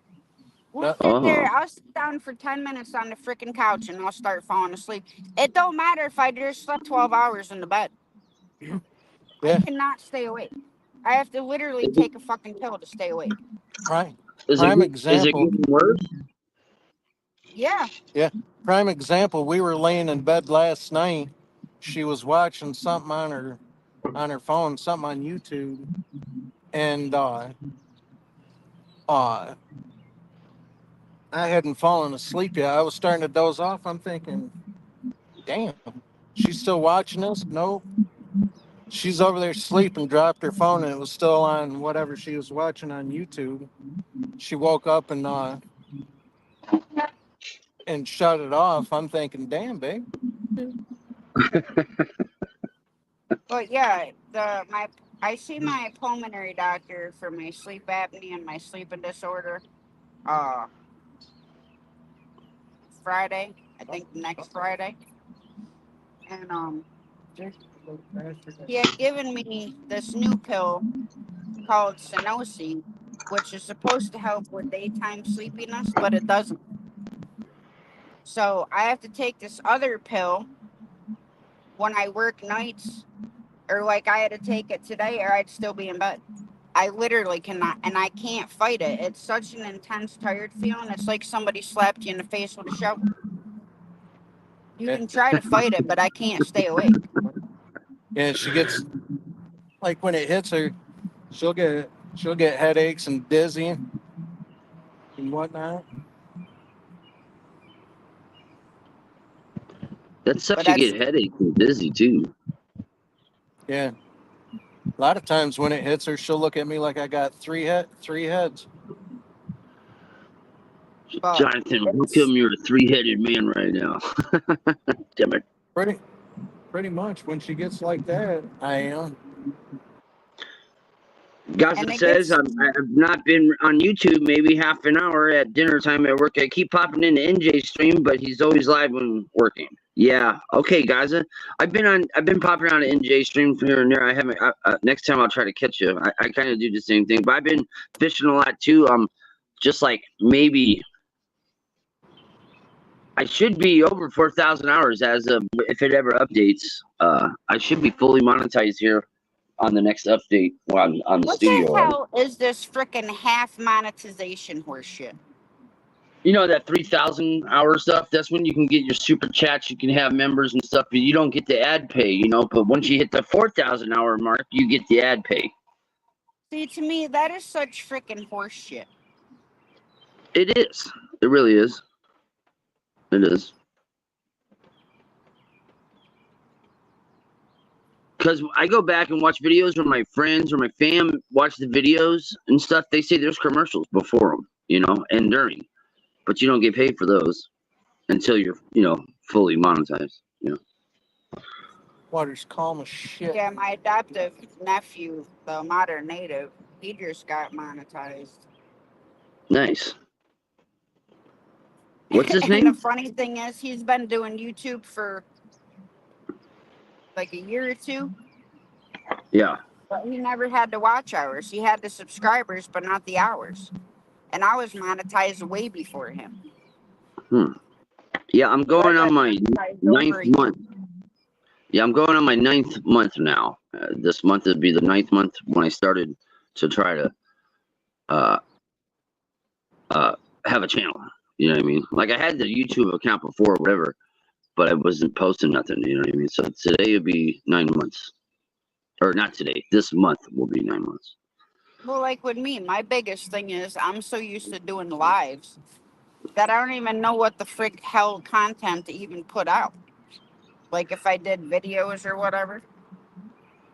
Oh, just I put out haven't stuff been. that isn't boring. Just put out stuff that isn't boring. It don't matter what it is, just as long as it ain't fucking sitting there and you're like, oh god, you know what I mean, kind of stuff. Well, that's the funny thing. Like some of these videos that been getting like 1,000 views and shit, I'd rather stick nails in my eyes, and they get 1,000 views. Right. Yeah, some videos I don't understand. I don't understand why they even get the play.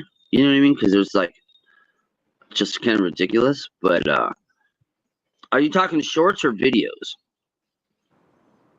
Shorts. Okay, shorts a whole Or different not ballgame. shorts. No, videos. I mean. Okay, because videos and shorts, they're two completely different Hung up on your rundowns. You know what I mean? No, I mean, like with me, my shorts always do better than videos. Well, When your I put videos are shorts up. yeah. Well, your videos are always into the feed. You know what I'm saying?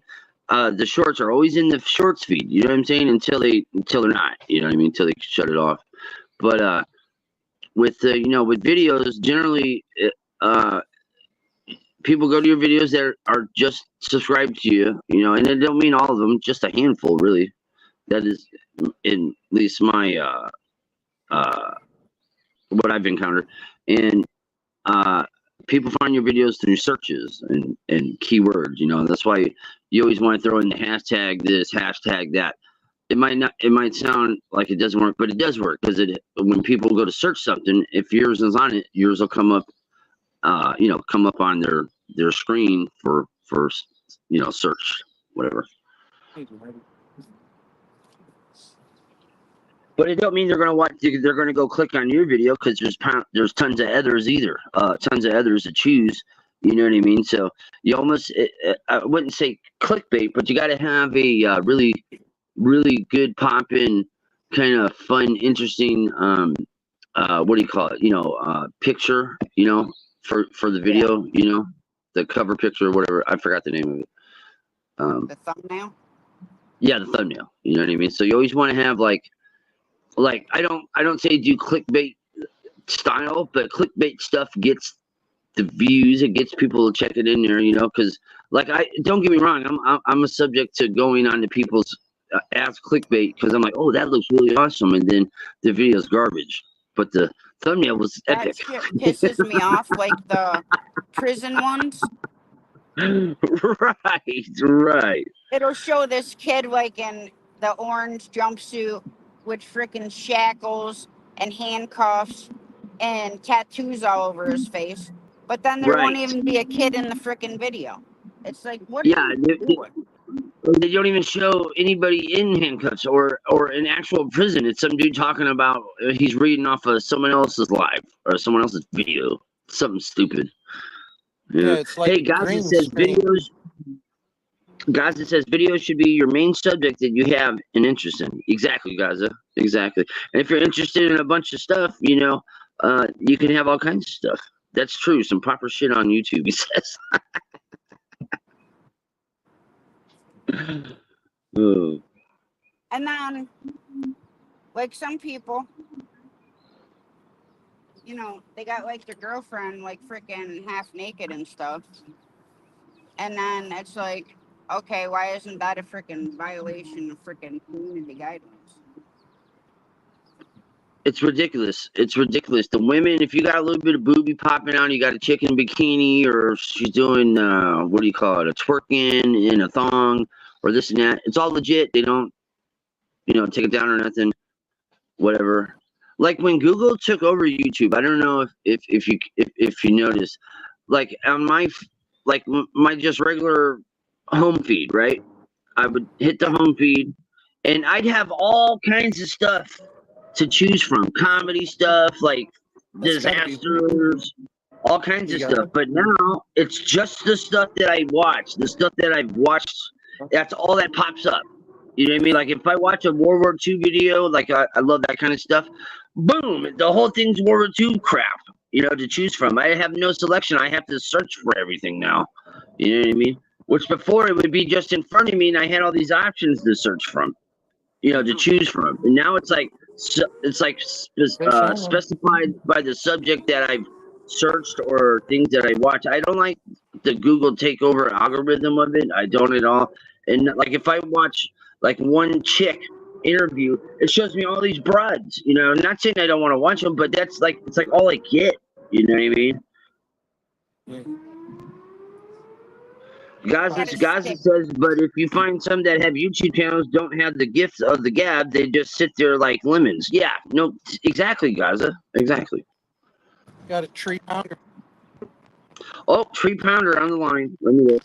I was looking at chat. Oh, She got a stick got away. It got away. You broke my line. and broke her line. Dang it.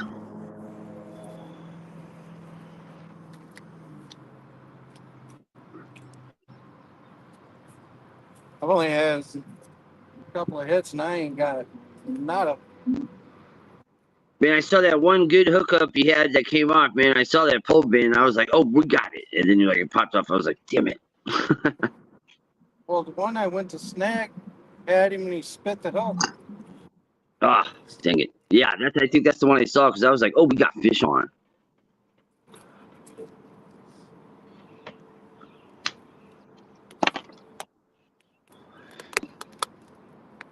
Yeah, have fun trying to get it on that job.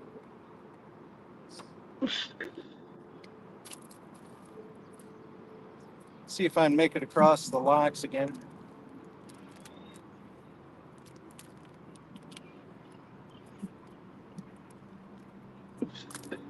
Watch yourself, please.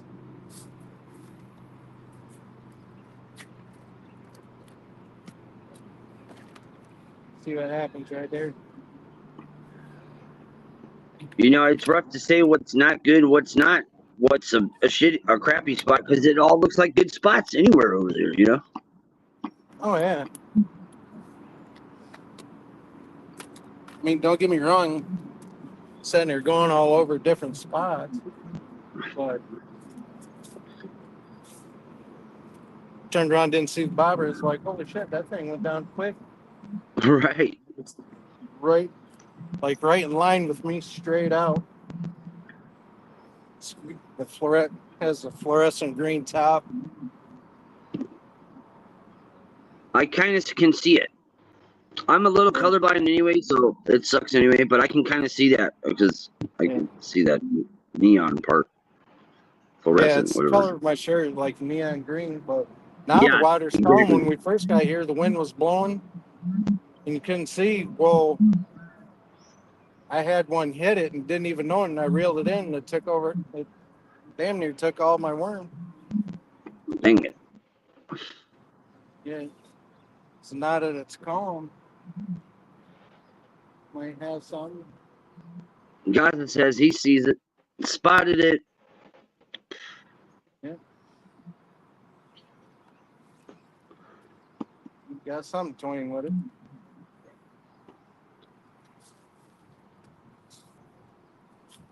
What kind of hooks are you using? Like little bait, like little worm hooks kind of thing? Yeah. Traveling fool says yo yo yo yo. What's up, traveling fools? I'm using a 2-aught hook. Yeah, like an eagle claw kind of deal. Yeah. It's actually from Good deal, Bass good Pro deal. Shop. Okay, Yeah, those little pre-ties, or are they the little pre-tie leader kind, or just the hook and then you got to tie the hook? No, they're pre-tied. Yeah, when I use the smaller hooks, I usually get the ones that are pre-tied. You know, they're a few inches with the loop on the end. You know.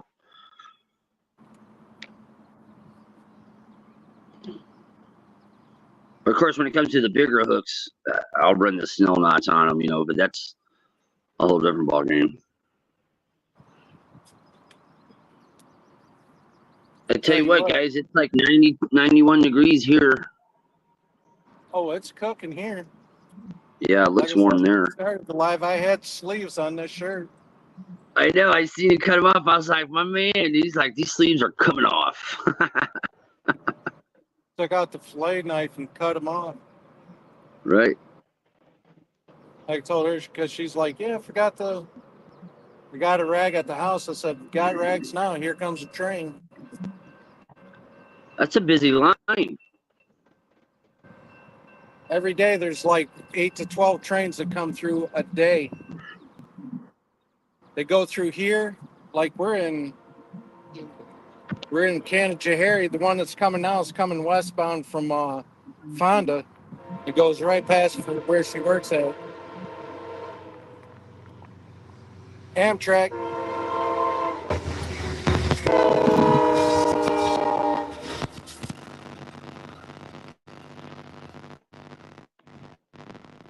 Express line. Like 5 cars. Commuter train. But yeah, no, I cut them off. I'm like, I can buy another shirt. And that's one I had when I lived in Michigan. I did construction and ran heavy equipment. And so before I did in-home healthcare and working in a couple of factories, construction. Well, the Amish that I worked for were contracted through construction companies. Oh, When we were up there running heavy equipment, we had to have like either these color fluorescent shirts or the orange fluorescent when we were running heavy equipment. I, that train's messing up your sound. what's that? I said the train's muffling up your sound. It's like all like fidgety Yeah, sound. but yeah, it's probably about 80, 85, close to 90 degrees. It's more the humidity than anything. Yeah. Yeah. You better watch it. You get them guns all burnt, sunburnt.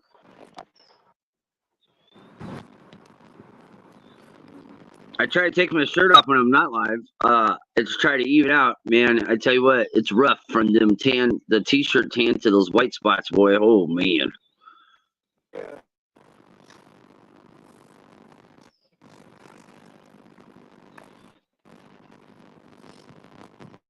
Yeah, it sounds going great. Yeah, no, the sound's going crazy, guys. Anytime a train goes through it, the volume of it vibrates for some reason. Yeah, it sounds like you're talking into a fan. Yeah, it could be because my phone's getting hot too. Yeah. It's getting hot, real hot. Are those all intermodals been going by? Uh, Were those all intermodal trains going by?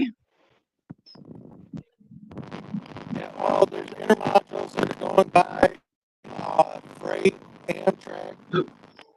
But yeah, it switches up between freight and the intermodules and the freight trains.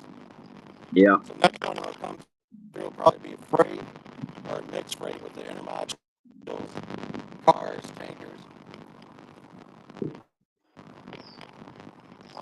coal. Sometimes you get coal trains going through. Other times it'll be what's called a trash train. Yeah, I know trash trains. I know what those are. I know I'm real big into the train world too, brother. So when you're talking, I'm like, oh, I know what you're talking about. I know what you mean. And plus, I was a graffiti writer for pretty much still am. I just haven't done nothing in the last couple of years. And we used to be, we would just be all over train yards. So we're pretty familiar with all types of cars and trains and where they go and all that.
All right, is that better?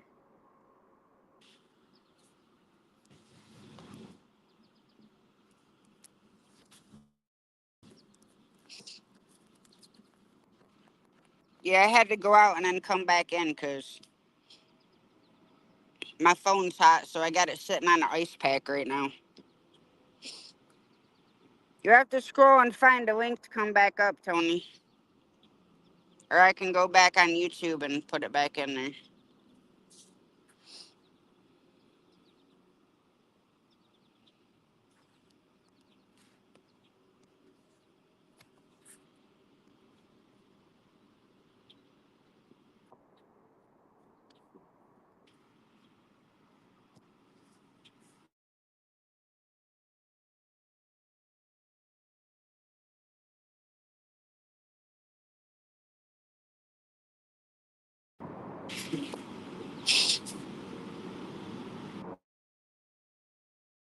No, I got it plugged in. It's still dropping my battery down. It's down to 78% already.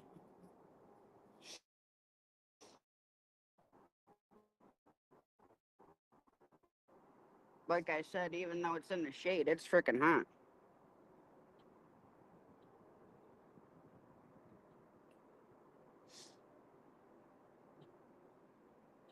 But yeah, I caught a big freaking stick that was probably about 3 feet long.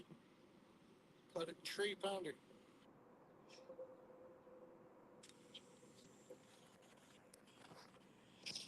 But yeah, that's the only trouble. I haven't tried doing a YouTube live, but I'll have to try that next time we go fishing. And do a shorts live or on the shorts feed or whatever.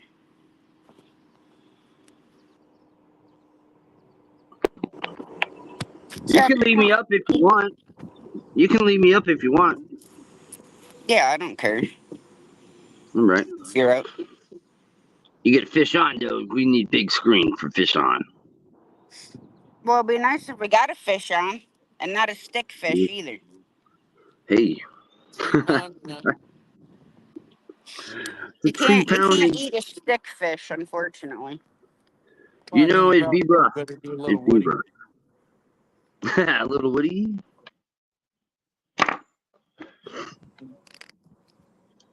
Couldn't call it a little stiffy, so you got to call it a little woody. That's it. Soaked up Let's woody. see if that helps. The wet Yeah, Phil, how woody, hot that is. Jonathan. The wet woody. What's that fish taste like? An oak tree? Tastes like We got a couple Little flavors here barky. today. We're testing out oak, birch, and hardwood and hickory. Let's see which one tastes the best. Yeah. Might be a little barky, but hey, you know. Bark is flavor. That's the dry rub. What's the name of that fish? Bow wow.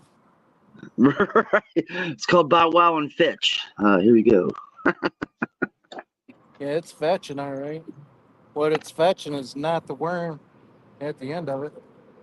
Yeah, man. Was it last year? I was fishing as the water was coming down over here, right?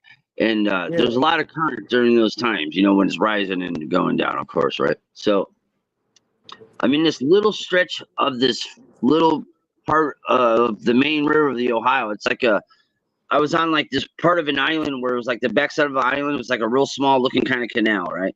Kind of like the size of where you're at now, kind of that width, okay? And my pole just started just going down. I was like, oh man, a monster. I picked the right spot today. Yes. You know, and I was like, they're going to write stories about this. And I was so excited. And then I'm like trying to bring it, you know, and it was against the current. And I was like, God, this thing feels like a log. It's so big. Oh my God. It was a big log. It was like a 6-foot log, like almost 8 inches in diameter. I don't know how I even got it, find it and break. And then when I saw that it finally got to where it was shallow, it popped up, you know, and I go, it's a dang log. I mean, like a real log. I was like, dang it. I was like so excited. I thought it was, you know, 100-pound something monstrous, and it was a big freaking log. But I thought for sure it was a big fish because I was bringing it against the current, and it was acting like, you know, something like a big fish would do, you know? Yeah.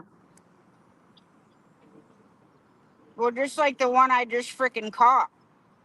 It was like, okay, is it a fish laying there freaking dead or you know, because you know some fish like drop their weight, you know, like they'll be Right. coming, and all of a sudden it just stops.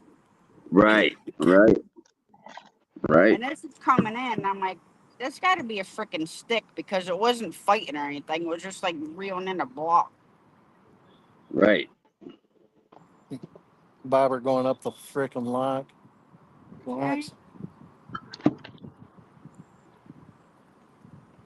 But you think with the breeze blowing through my phone when it gets so hot, and I even popped the case off of it like I normally do. Because the breeze feels good when it's blowing, but then when it stops, it's like, oh. Yeah, I said, there's well, not much of a breeze here today. There's not much for breeze, and it's just it's almost starting to get kind of humid too. So we're kind of getting that action Yeah, for I weather. don't know what it is here, but yeah, it's frickin'. it's muggy. It's muggy and humid here, but of course, like 3 hours from us up Buffalo, they had like 2 or 3 tornadoes last night that just annihilated a couple of small towns. I was showing Tasha one of the videos that somebody took with a drone. You could see the path of the tornado where it went through. It just like it went through, did a circle and come back to the town and just annihilated it. Oh man, it pulled a U-turn on it, huh? It did something. It backed Man. up and basically said, "Bitch, I ain't done," and took out another 12 to 15 acres. Oh man. Yeah. Yeah, it was a big tornado. I mean, like you can't see the trees over on where the mountain goes up, but like the trees that cross the locks, like you spread your arms out as wide as you can. Do that like you figure that about 10, 15 acres, like arms outstretched. Do that like twice.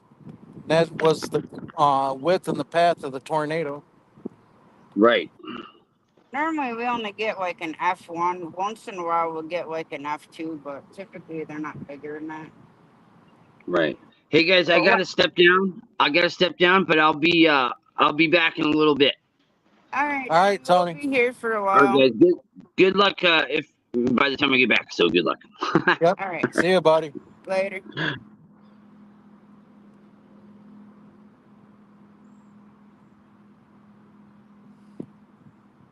Watch with him stepping down off panel. We'll wind up get hits left and right. No, it'd be nice, but Yeah.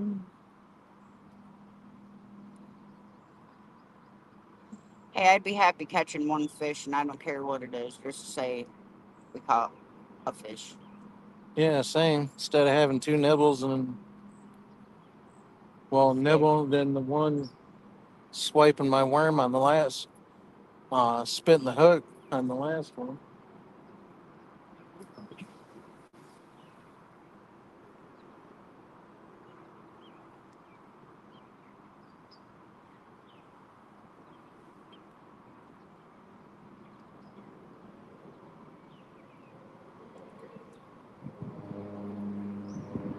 Right?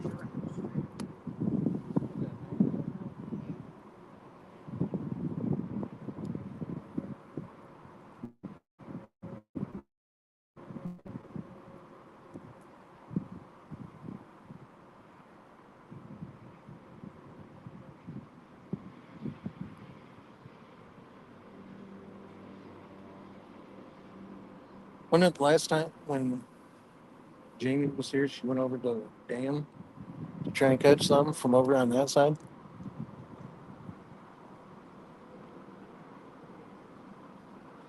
The guys will come up in bass boats and fish over where the current comes down off of that thing. Uh huh. I don't know if they ever caught anything, but it's hard like to get in here to fish. And there's only like a little bit of section you can fish on the other side. It's too weedy.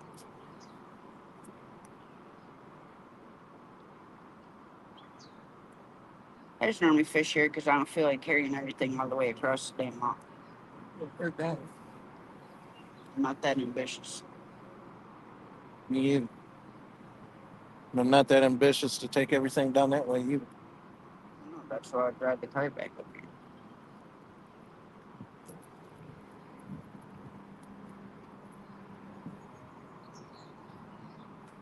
My problem is you can't go down off of that side because CSX All that. Well, you can walk all the way down here. No, I know, but I'm saying driving down there, you could. No, guy normally freaking drive right down the grass. Drove down there and put canoes on. Really? Yeah. They don't say nothing. You know, because this side of it's owned by the county. So they drive on the grass down there. They can walk down to the water down. Yeah.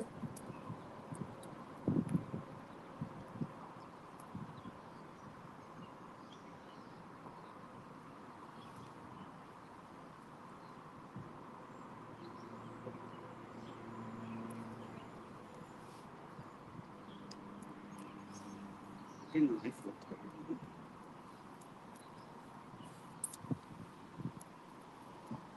You know, it was going straight out, but going kind of like at an angle. But Yeah, I put one of my little fluorescent trout things above my worm.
in fact, I got to use the bathroom.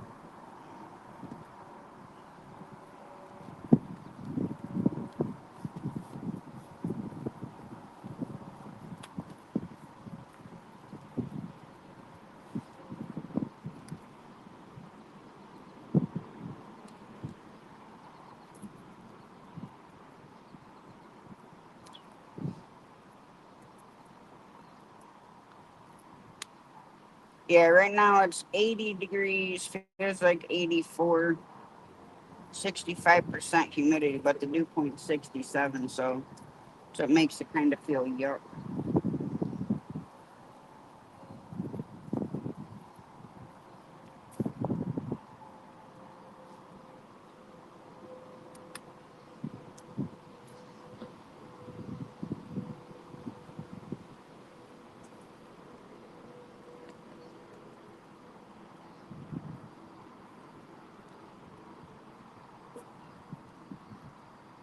I mean, the only nice thing about fishing down here is there isn't a lot of people that come down here. I mean, once in a while, you'll have some people, but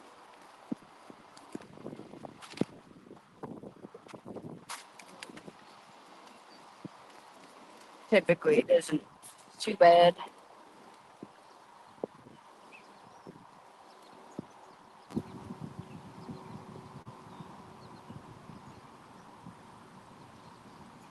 Now, the one place I like to go trout fishing, now that one, on the other hand, can be a pain in the butt.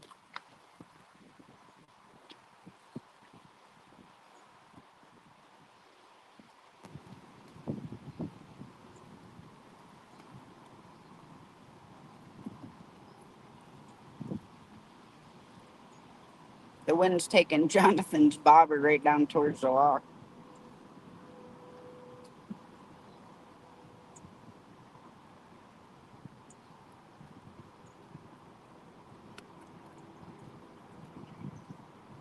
I mean, the breeze feels really good, but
the only trouble using a clear line.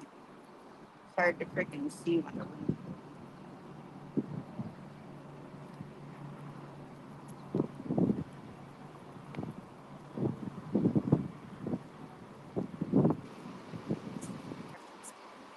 Must be having a boat come from somewhere. She's opening the.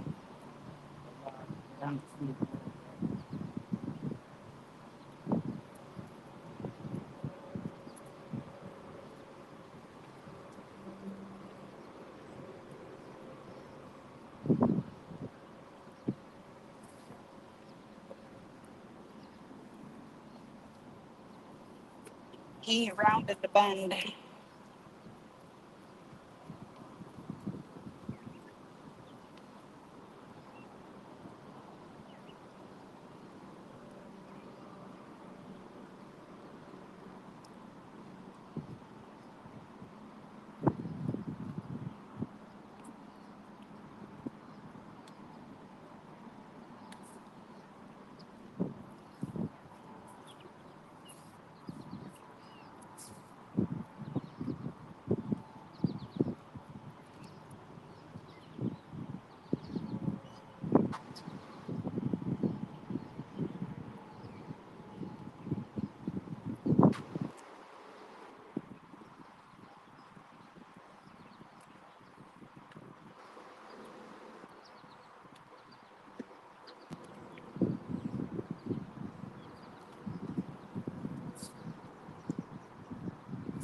So me and Calf of Jonathan, well, almost all of Jonathan.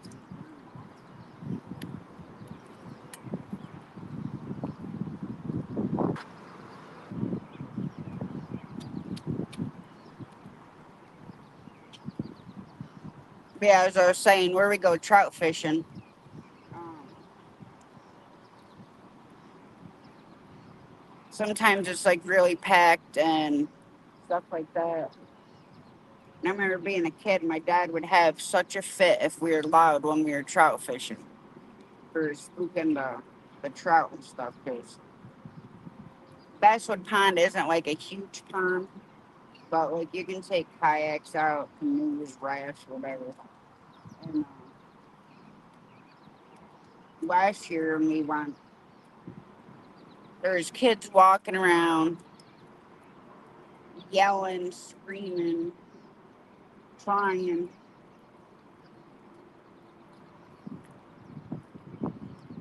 So I'm hoping next week we can get out and go do some trout fishing. I mean, there's other fish in there. There's bass, bluegill, but I won't keep any bluegill out of there because every bluegill I've ever caught out of there has had worms, but the trout don't. And I even called DEC to talk to them about it, Department of Environmental Conservation. They regulate, fishing, camp, and stuff like that. And They're like it's a worm that just targets them, but it don't bother their trout. I'm not sure why, but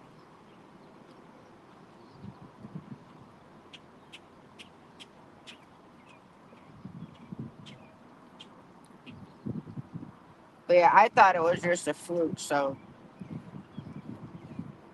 the couple of times we went fishing there, I've kept a couple of the bluegills just to see the different times. But yeah, they all got these little tiny worms in the meat. Like you can't see them on the outside, but when you skin them, you can see them all moving around in the meat. And yeah, I'm not. No. Some stole almost all your worm.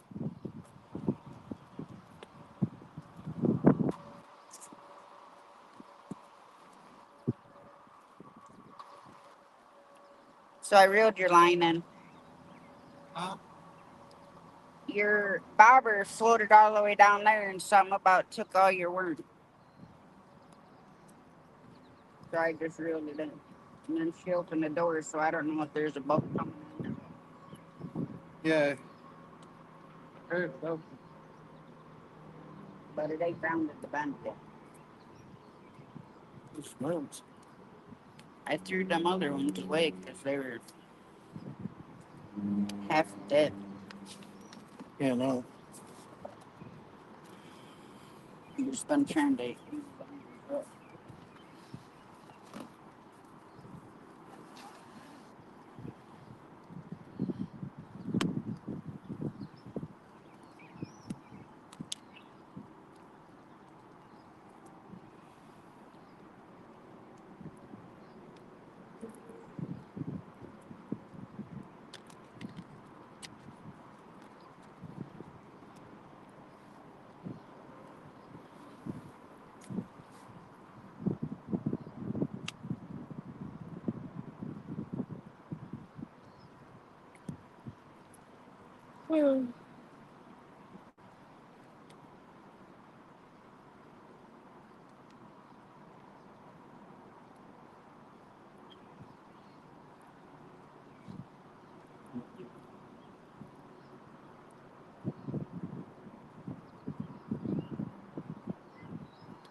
And here comes the geese. She opened the lock for the geese. I'm learning they'll come up and fly up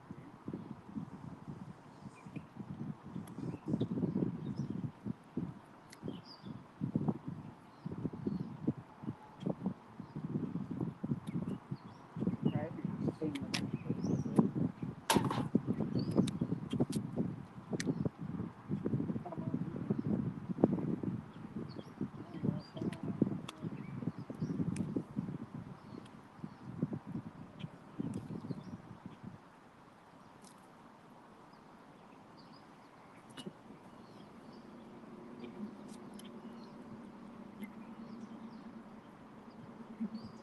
I'm learning they have baby bird. Very young and little.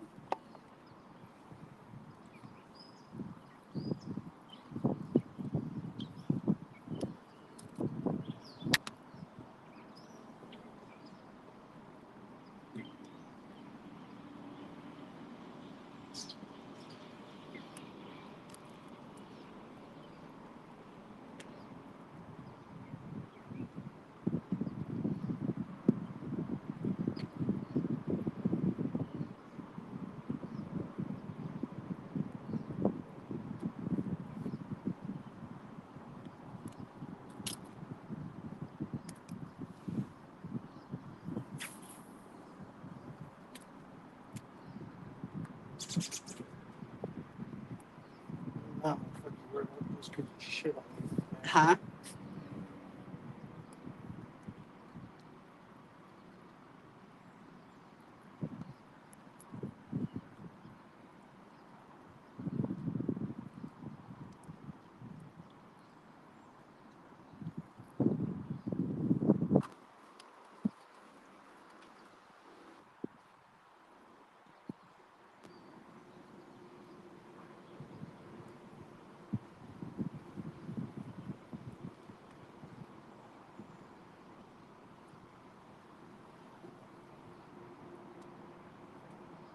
wearing shit on.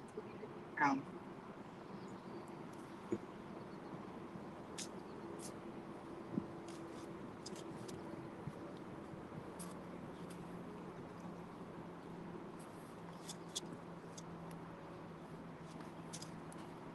you know how I did with my damn rat. That's Did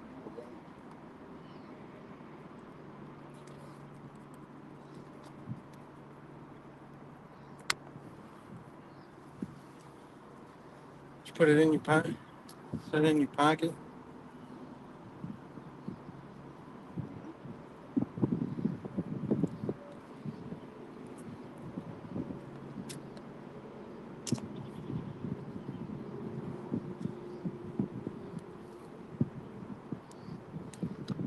Or set it inside the bag?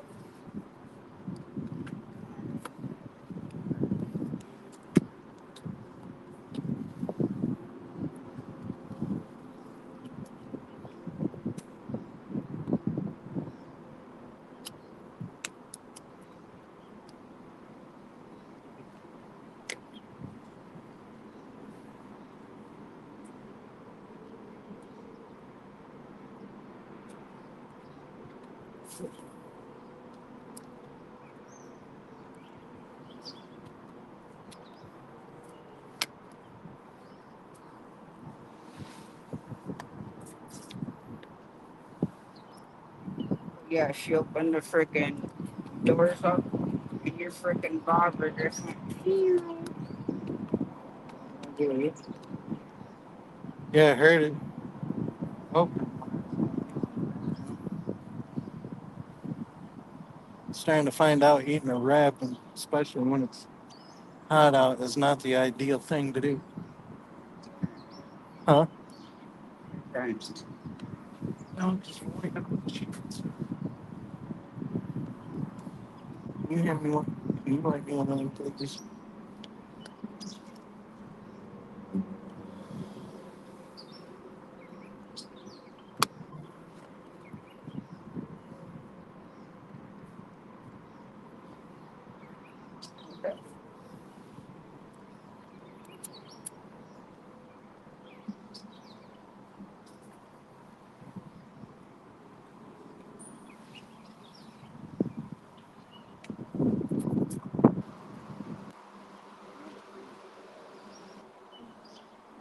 We know they're definitely in here, but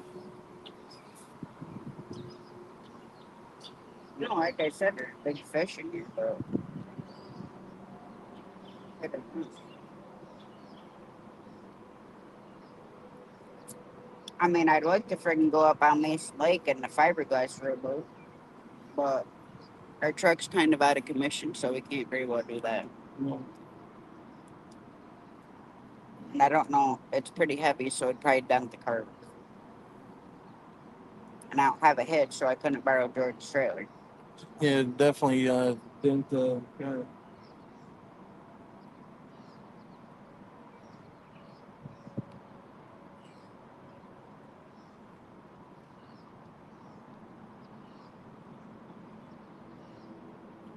here comes a boat. Same boat.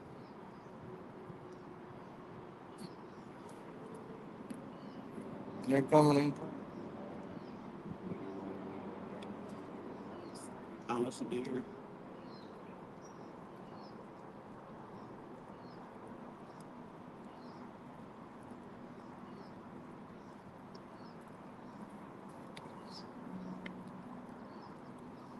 Mhm.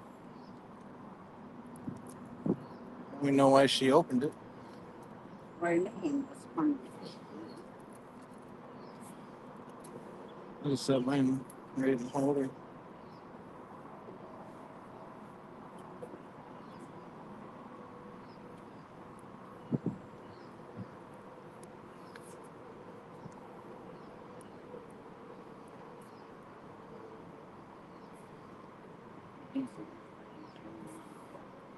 Huh? the geese are just sitting there chilling, like, yeah, whatever. We ain't moving, bitch. Yeah, they're out of Georgia.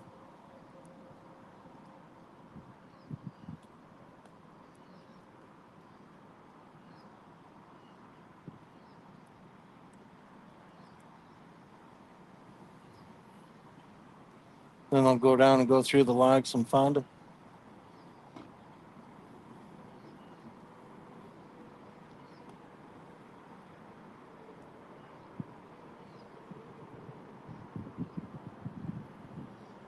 But green lane, no white lanes. Yeah, if that Yeah, guy you runs take off the this all diesel, the way down the Hudson River and then go to the ocean. Right through New York City. I'd like to see the ocean. Huh? But I put it in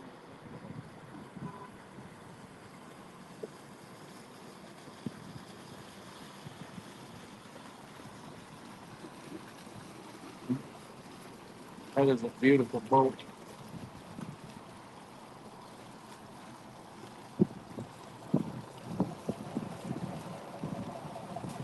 Yeah, that not the boat. same one.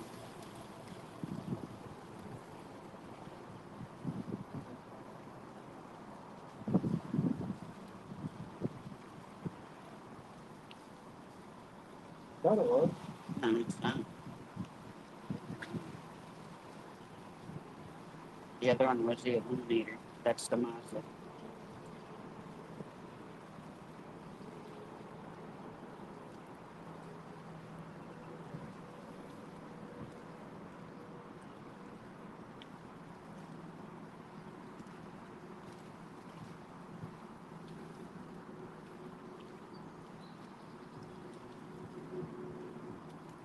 What's up?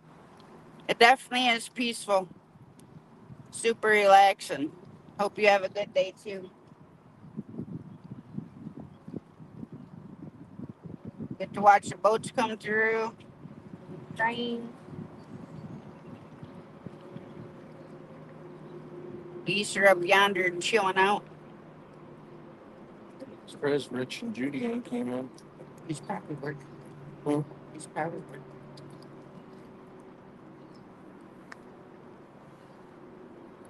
Oh yeah, because it didn't have the Canadian flag on there. Yeah, because the last one didn't have the Canadian flag on.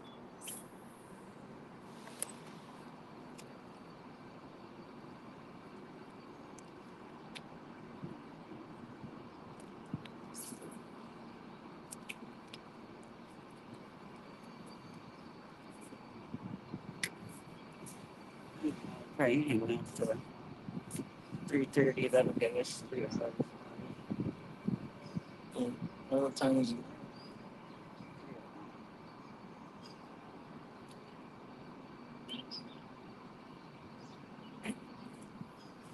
I'm gonna message him.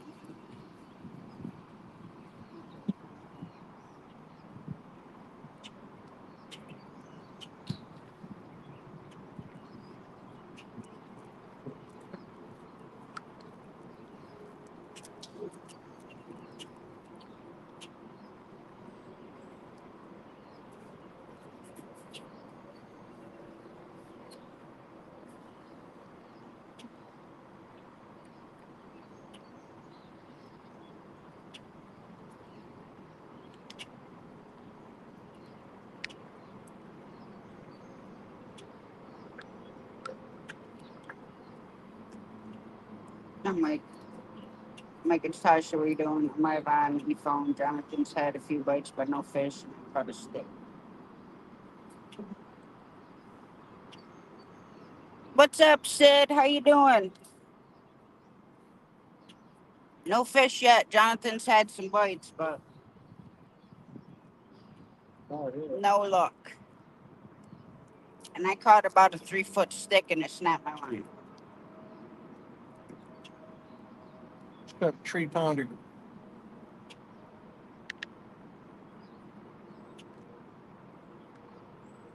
They're at JR's. Mom and George. I think so. I just put you in those. How you been, Sid?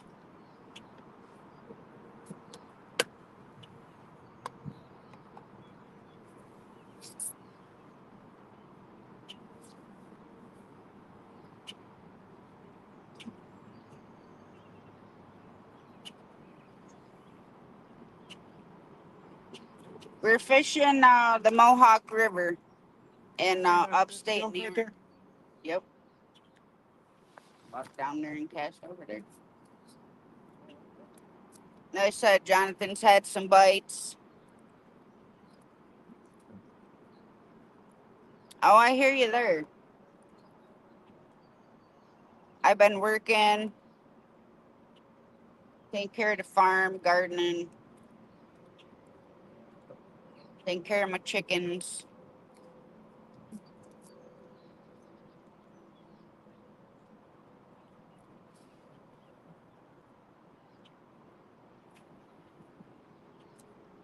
Yeah, upstate New York.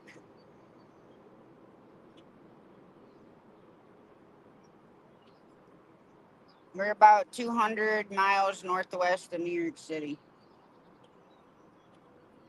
But this river, if you go east and you run it down into the Hudson, you can take it all the way down to the ocean. Because a lot of people come up from South Carolina, North Carolina, Florida, and they'll come up the coastline in the Hudson. And then they'll run the Mohawk River. You can take it all the way to Buffalo. Yeah, we haven't been live for quite a while. I was working 7 days a week at both jobs, but I had to quit my full-time job. It was just getting way too much. And I have a sleeping disorder, so it's hard for me to stay awake unless I take a pill to stay awake, which I had to take a pill so we can come fishing. It's just super frustrating. Like, we've been wanting to do lives, but it's hard when I can't freaking stay awake. I can literally sleep 8 hours, get up, have a cup of coffee, and probably like 10 minutes after that, I'm freaking falling asleep.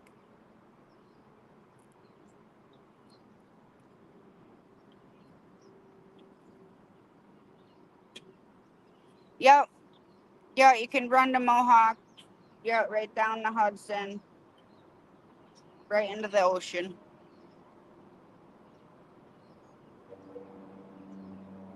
I mean, I've seen, the big houseboats come up from Florida. They'll come down from Canada and they'll run this and, go out to the ocean, go up to Maine or, the Carolinas, Florida. But yeah, it's pretty cool that you can go all that way.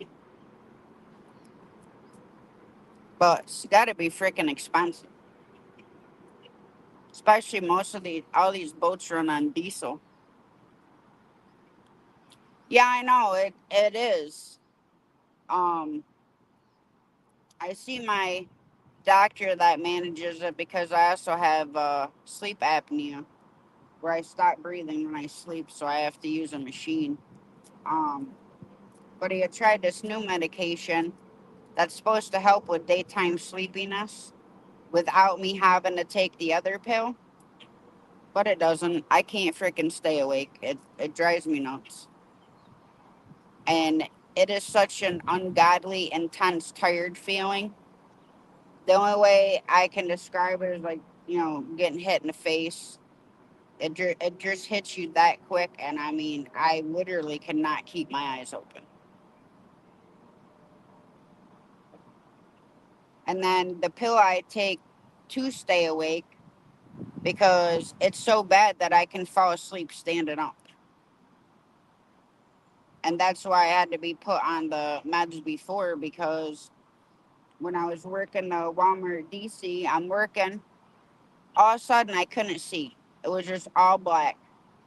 My head started pounding, and I had to sit down real quick. And that's when they diagnosed me with the sleep disorder because I was actually, in the midst of like passing out, but in all realities, like freaking falling asleep, standing up like a freaking horse. Hey, Ashley. So that's why we haven't been live. And then I work nights at the gas station convenience store. I work 10 p.m. to 6 a.m. or 10 p.m. to 5 a.m. So normally I'll lay down like around 3 and get up at 7:30 and get ready for work. How you been, Ashley?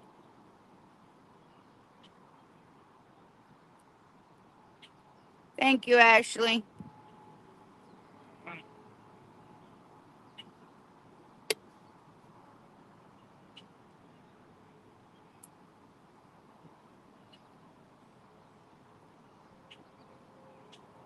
Did your man get moved up yet?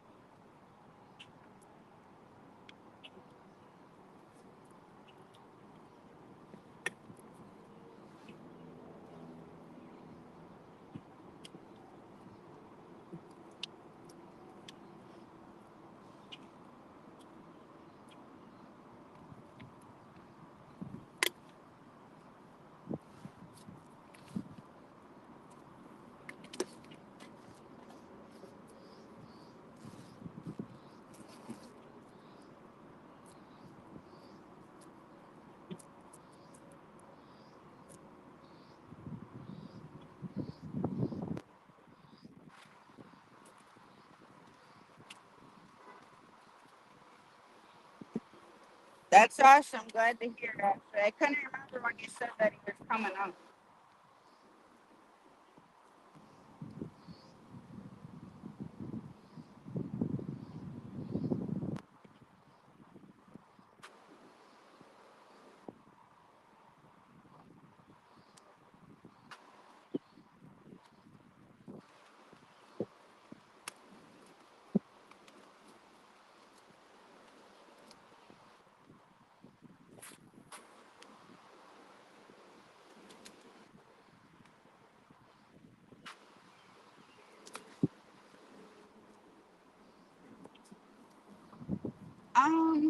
In this section, because there's like a little island in between the two,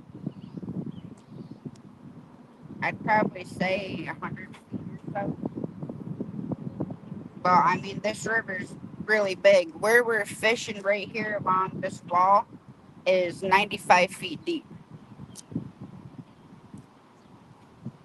I mean, you got carp in here, you got bass, walleye, northerns, um,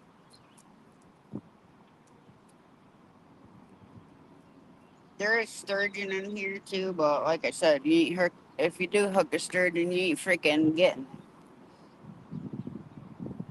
But I'm not sure exactly like how wide the total river is because we're just in a channel right here.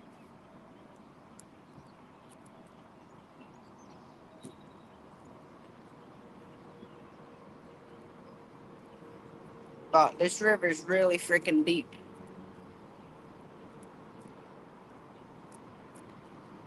No, there's no tide here in the river. We have undertow just because we're in the little channel where the lock is that lets the boats in and out. But like if you went down that way, you could actually go swimming out there and you'd be fine. But in this little channel, there's an undertow due to the lock right there. But yeah, there's no tide. This river is all um, maintained with the locks, and then they have other gates. So, like in the wintertime, they close the gates and they lower certain sections of the river basically right down to the freaking bottom. Like you can see the rocks, everything. Because we get, in the wintertime, we'll get big ice jams. So they have to maintain the water level.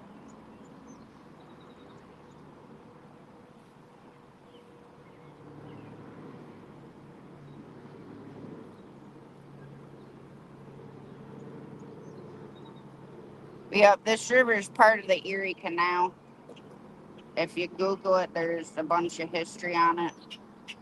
Um, when I was a kid, used to go about uh, 45 minutes from here, and they take you out on a barge, just a little barge, um, and they'd pull the barge by a horse. And, you know, you could go on rides on it. But I don't think they do it anymore.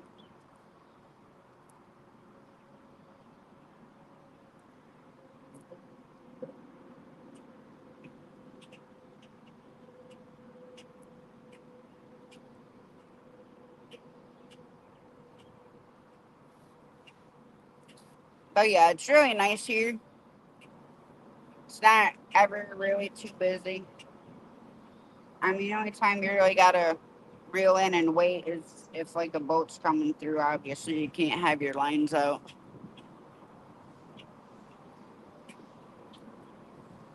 Oh yeah, I mean, it is really nice.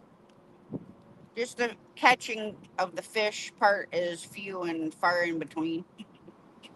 You know, sometimes you'll catch a bunch of fish, sometimes you won't catch it. But it's called fishing, not catching, for a reason.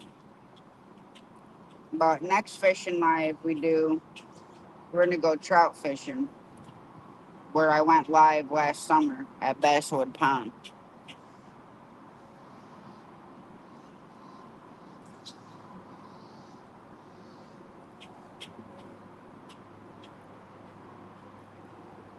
Now we used to come down um, to a other part of the same river, down in Tribes Hill. They have a boat launch there, and when I was a kid, we had a boat, inboard, outboard, and we used to go down and go fishing all the time. We'd catch nice, nice black bass, walleye.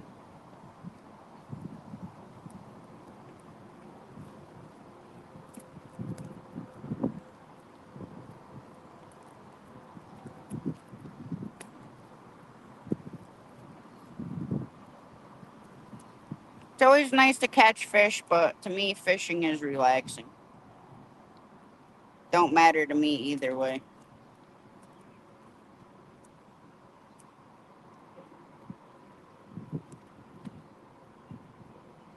I mean, now hooking a monster fish would be really good.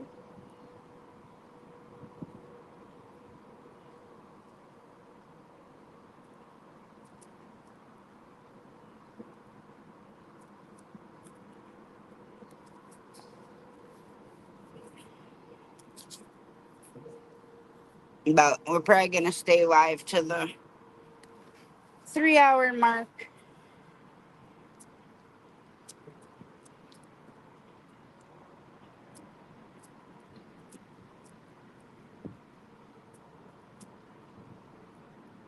But yeah, next one definitely be most of the day, because that about an hour away from house. This is like 15 minutes away from the house.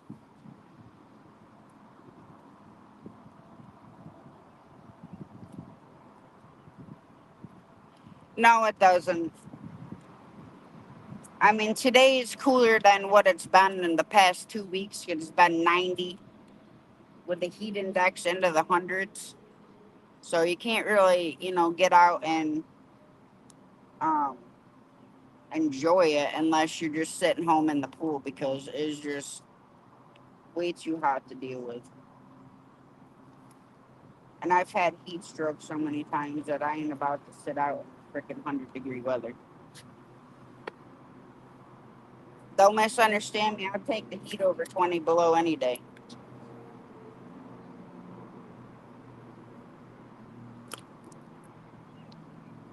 Oh, yeah, for sure. Our weather here in New York it's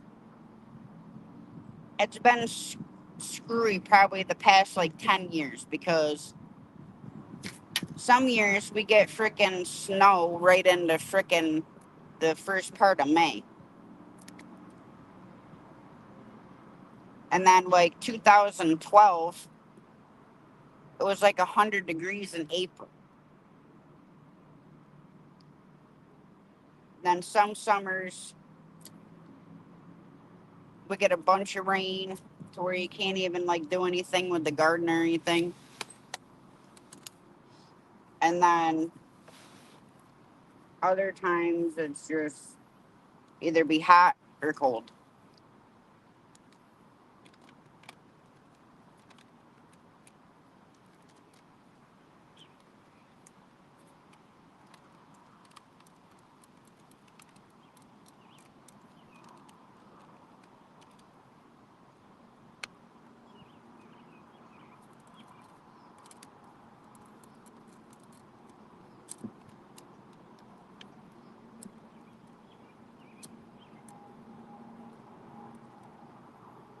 But weather's definitely changed. Hey Paul, how you doing? Definitely changed since like the 80s, 90s. I remember being a little kid, we'd have snowbanks that were like freaking 20 feet tall. And it's just crazy how it changed over the years to where we don't get winters like that anymore. I mean, they're so bad they'd have to come down with the big front end loaders or the big snow blowers because the plows couldn't push it back far enough. Because we'd get so much snow it'd be above the telephone lines. Oh yeah, that it is. It's ridiculous.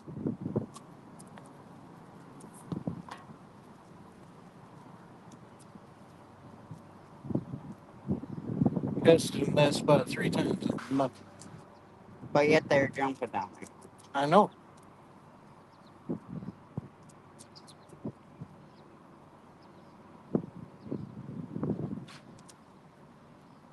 I think probably had better luck at Basswood Pine.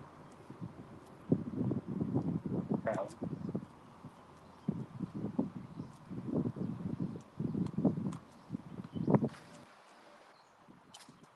I don't know how far it is.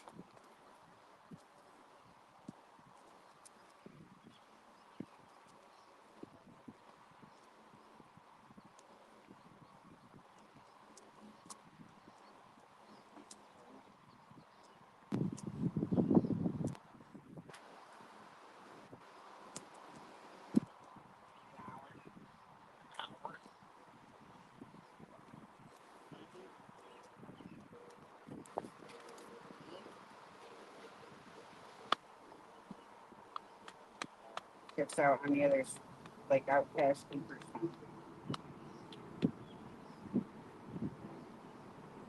38 miles. 38 miles from here.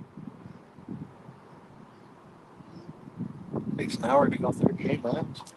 Yeah, because it's all back roads and then a dirt road.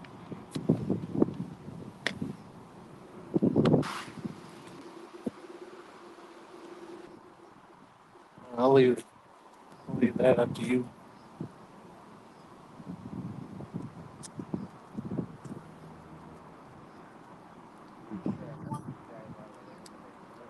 Huh? Sure, if I'm gonna drive all the way over.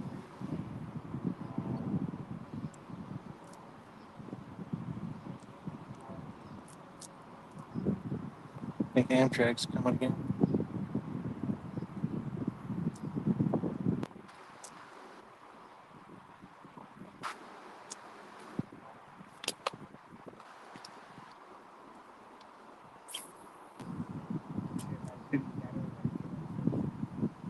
Huh? So by the time you got over there,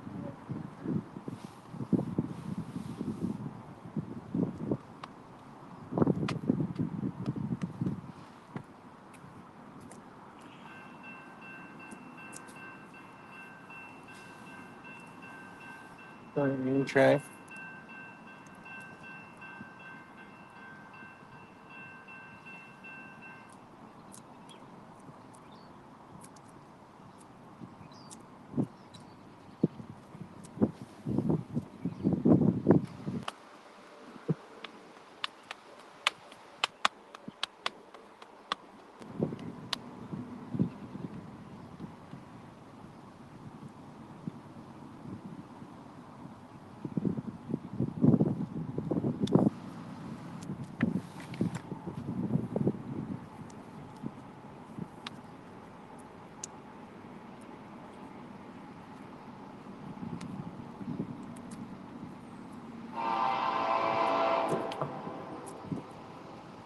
toward Southern. Oh, shit.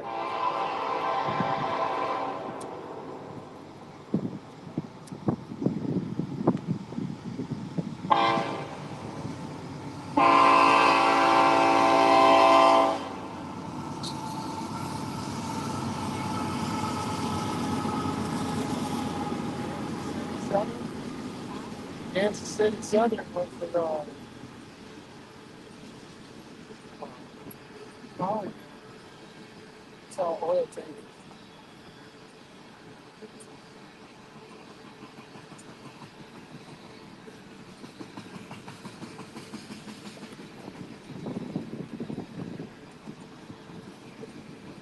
Oh yeah, it's right there.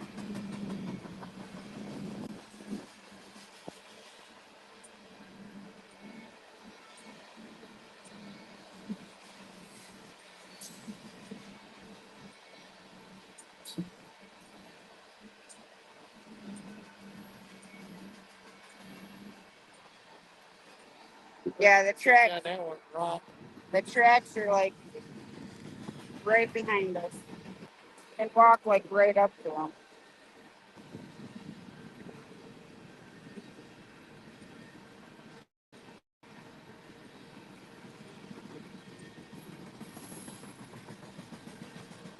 But all right, guys, I'm gonna shut her down. Thank you for coming in and hanging out. I greatly appreciate it.